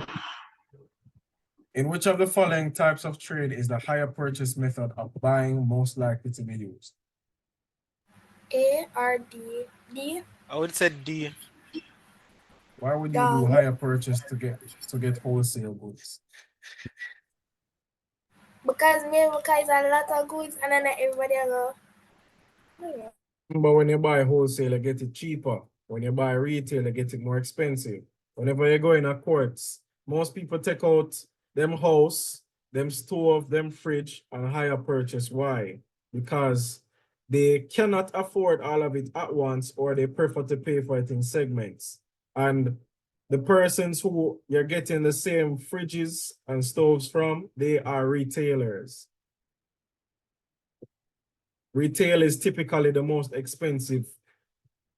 Besides, if you get it like in comparison, if you get it from the wholesaler or the producer is the cheapest you're going to get it. So the answer is retail. Hyman, that makes sense?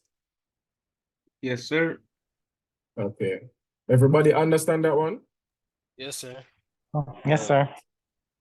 Which of the following factors is least likely to influence consumer behavior?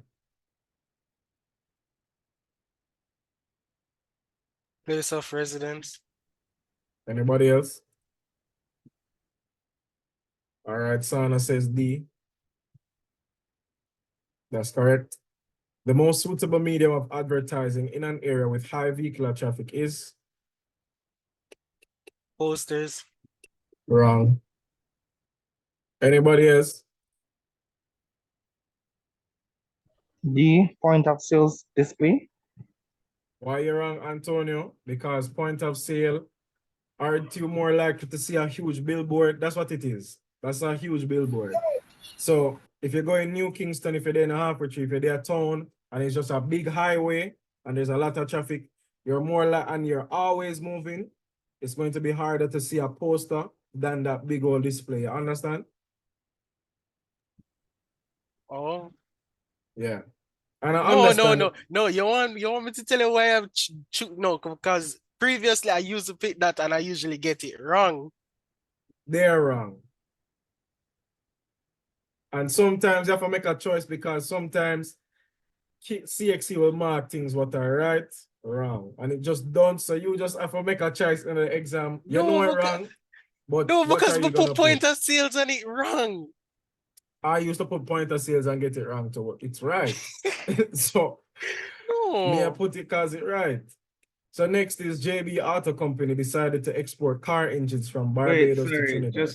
just to clarify, when we're saying that it says it wrong, but it's actually right. Just to add some more clarity to what we're saying, you have some answer sheet circulating that has for argument's sake, A as the answer in this situation, but it's not A, it's D, right? So when we're saying that them wrong, we right, we're referring to certain answer sheets and them type of things that are being circulated, right?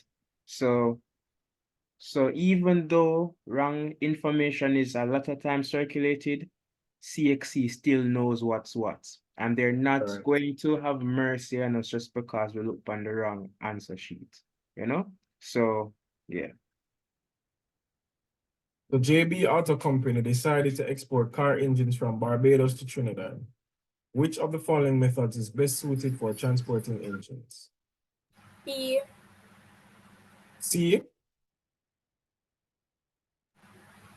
Anybody else? B. Oh, boy.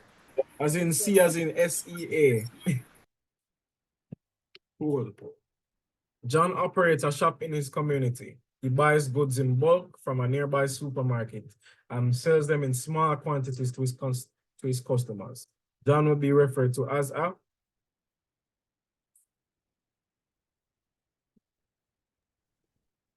retailer. Okay, wonderful. Somebody had asked me a question about this, and here it is. Which of the following documents shows ownership of imported goods? Import license. Is that correct, though? I think I need A. That's okay. What is a But bill of lading? Bill of lading is like a document for like things you import by ship. Not necessarily. It's just a shipper. Not necessarily.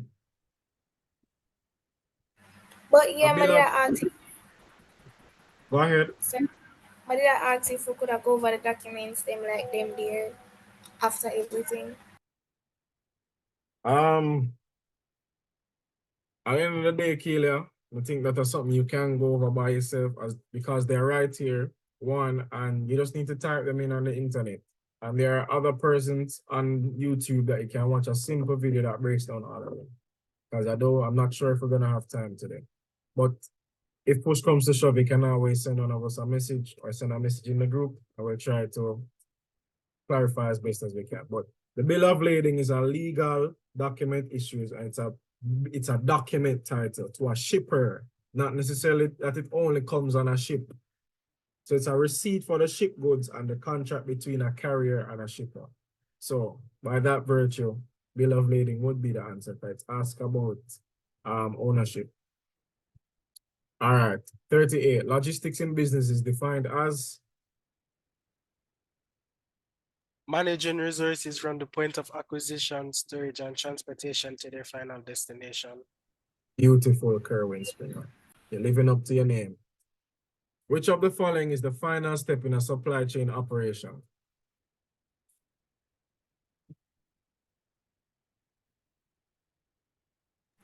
D.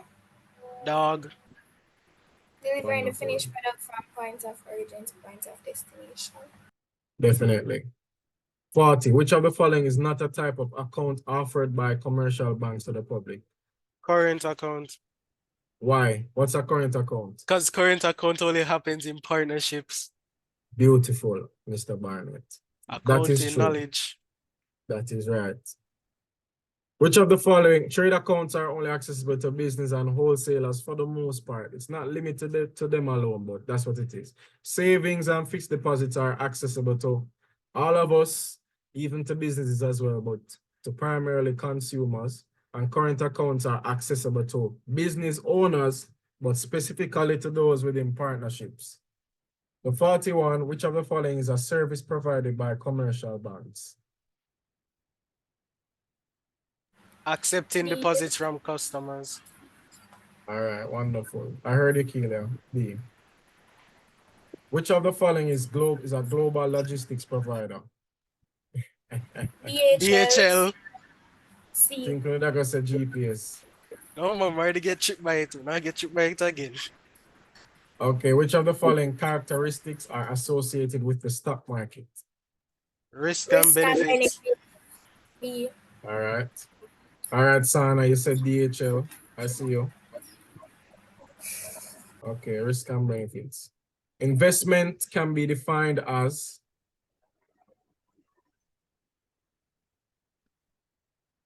Additions to the capital stock of a country. Hi man, that was the answer last time, right?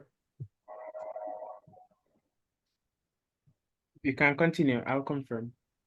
Okay. Which of the following is not a source of income for an individual who engages in personal budgeting? Dividends from investments. Which of the following is not a Oh, source of income for an individual who engages in personal budgeting?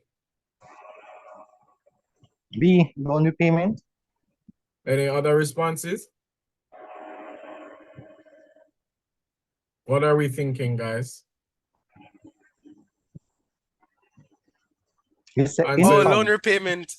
the answer It's is a loan income. repayment.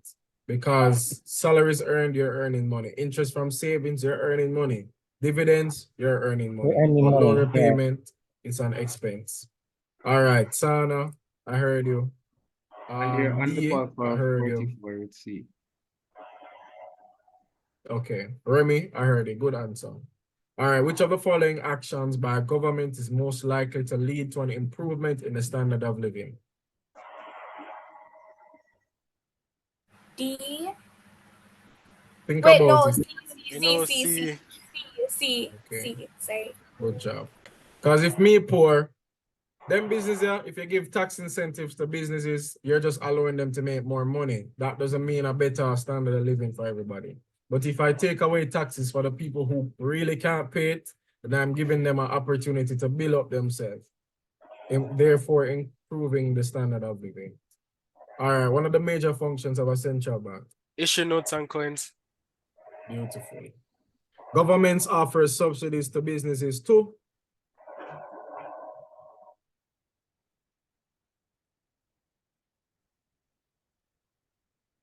If a government intervenes with a business, it's ultimate because a government's first priority is looking out for the members of their society. So if I want to look out for the members of my society, what would I want for them? Which number are they? 48? Yeah. Government offers subsidies to businesses too. Because remember, my main goal as a business is to make money. Boy. What? Okay. Because my main goal as a business is to make money. And to make money, I have to increase my prices, especially if inflation is a thing. But government's main priority is to look out for their economy. So how can we satisfy my desire to make profit as well as not pressuring the consumers? So when the government gives me money, I still am making the amount of money that I need to make, and you as the consumer are paying less. So the answer is B. Right. Cool. The central bank is owned and controlled by the government. Yep. Which of the following is a function of the Chamber of Commerce?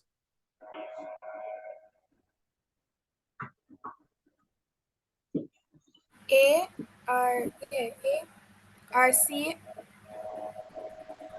C. I would say C. Everybody has say A, so. Sana, D, Aisha. Wanna say A? Tell me wanna say A. May I say C?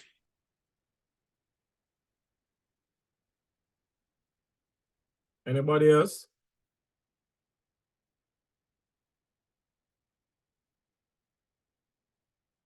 So the chambers of commerce are responsible for improving the local business environment and strengthening communities through advocacy, network, and campaigning. So by that definition, what is the answer?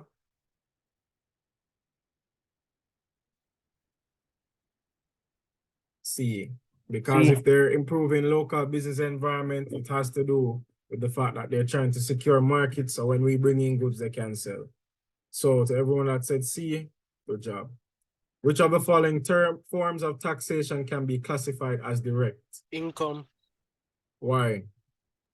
Because that's a statutory deduction from Come on.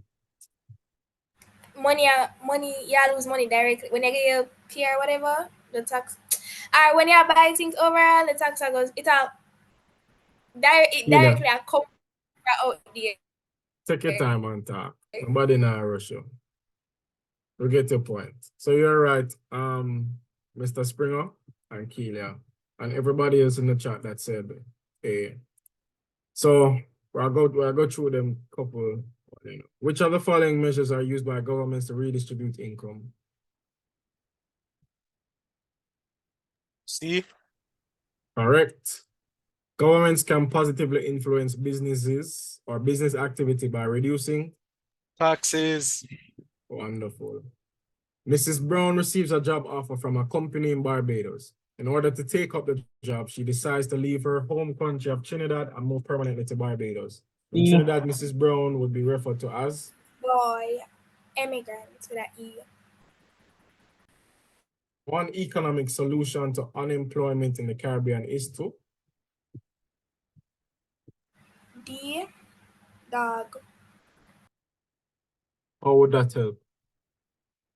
Because What's like the B? industrialization, when them, yeah, like you have to more factory and them somewhere. When you have more factory and all of them somewhere, you're gonna need workers. So yeah. Necessary. Oh.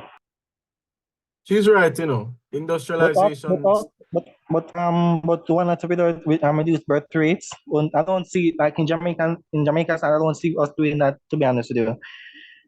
Because that was one of the options they gave me that was as a how to reduce how to stop unemployment is to reduce birth rates as well. Okay. All right. The gross national product of a country is the total what? C. Remember, GNP and GDP are different.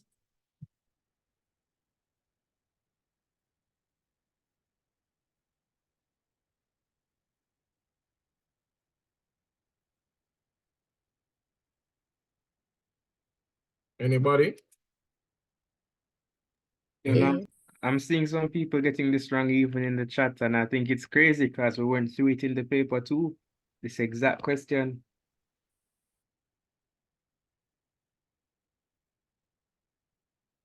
All right, so the answer cannot be C because it speaks to income, and D also speaks to income. We never talk about nothing less payable for GMP. So you have to pick between A and B. So the value of goods and services available in a country in a period, or the value of goods and services produced by a country in a given B. period.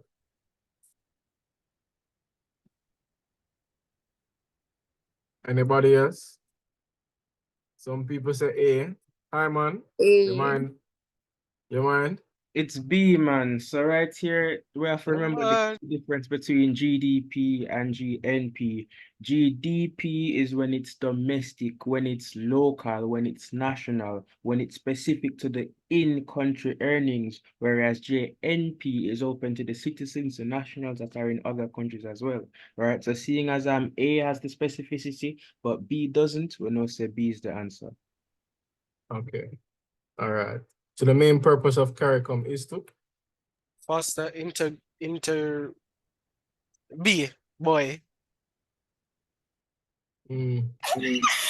Foster interregional trade and common services. Okay, good. A price control may be defined as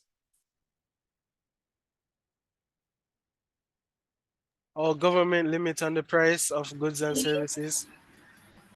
Quite so. Last two, which I remember this question. Well, this is, I'm another paper this what they get. Our year. Yeah, man, a full paper this. It's C. I see. I think I see. I have to go on YouTube and find it. I was confused. One of them saw with Federation at that.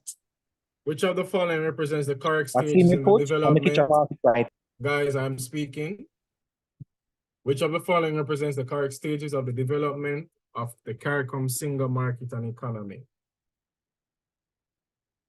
Now you guys can go ahead. Wayne, you know you want to say something. Go ahead. Sir, Mr. C, sir. See? Mm-hmm. Okay. Anybody else? Yo, Hyman, we used to struggle with this, you know. Like, we used to go through the entire history just to get a little question like this. Well, Guys, see, because Federation came first. it was a straightforward. Okay, you continue. Federation came first, and then the Caribbean Free Trade Association came next, and then the Caribbean, what did it stand for? Caribbean Commerce? What did it stand for? CARICOM? Which one? CARICOM never stand for Caribbean Community. Yeah, or Caribbean something like that. Community. Right, and then the Caribbean Single Market Economy. So see. So guys, just remember that Federation, then CARIFTAT, then CARICOM, then CSME. And lastly, unemployment caused by a downturn in the economy is referred to as cyclical. I'm open to other responses. Sana, you say, no, I don't think that was the same question. Any other responses? Sana says D.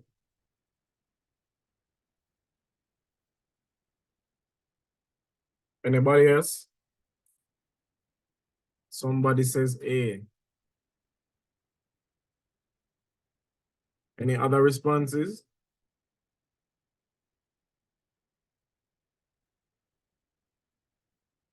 Any other responses? What I say? It says cyclical, guys, or cyclical. So know your types of unemployment as well. These are the four main types: structural, frictional, seasonal, and cyclical. We know about the technical. So cyclical unemployment is caused by economic downturns and is related to change in businesses, conditions that affect the demand for workers. So a downturn in the economy essentially means that there's a regression, people are losing money or workers, or there's less demand or supply going on. So it is just a temporary rising and falling, or the contraction or expansion of the different economic demands within specific periods. So the answer is cyclical. And this concludes our 2021 paper. I am your invigilator. I sign my name.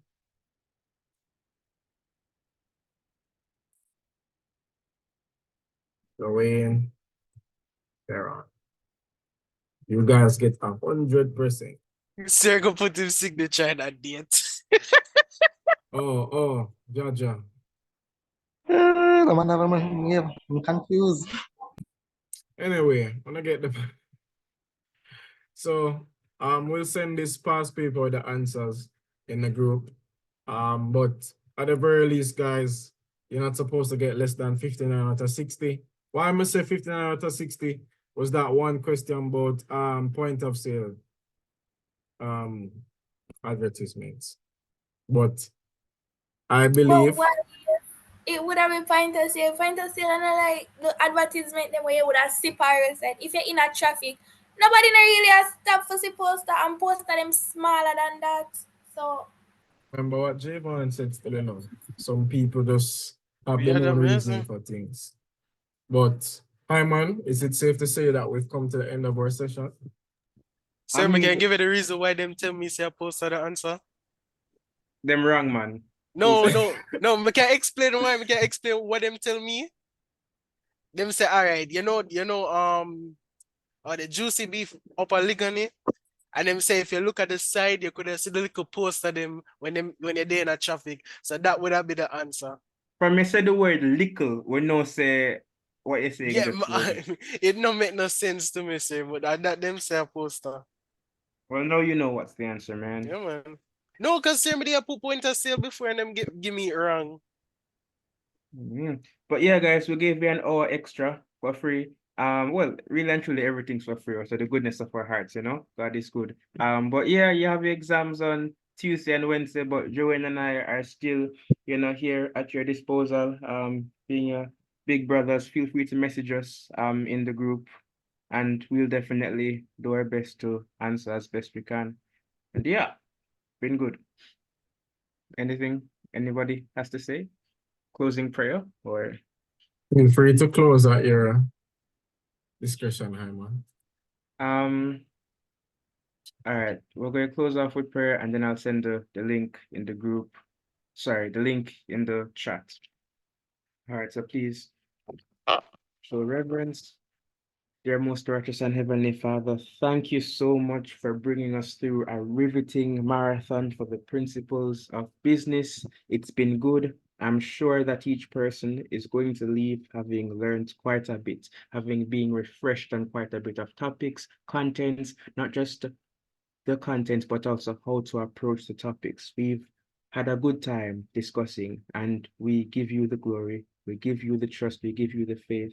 We ask you to bless and be with all of these students as they tackle their exams. We ask you to grant them focus, grant them discipline, and grant them confidence. In your heavenly name, we pray and trust. Amen. All right, guys. It's been good. I'm gonna forward the link right now in the Zoom for those who aren't already there. As we close, if there's anything else you want to just talk about, feel free. Can we talk enough today now?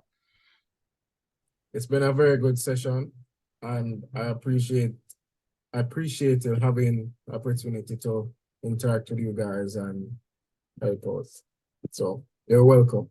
At least me know, sir, have it out for me, Send me a business plan, then me tell you if I have it out for you. All right, sir. All right. I'm gonna send it right now. All right, I just sent the link, guys. Let me know if it works.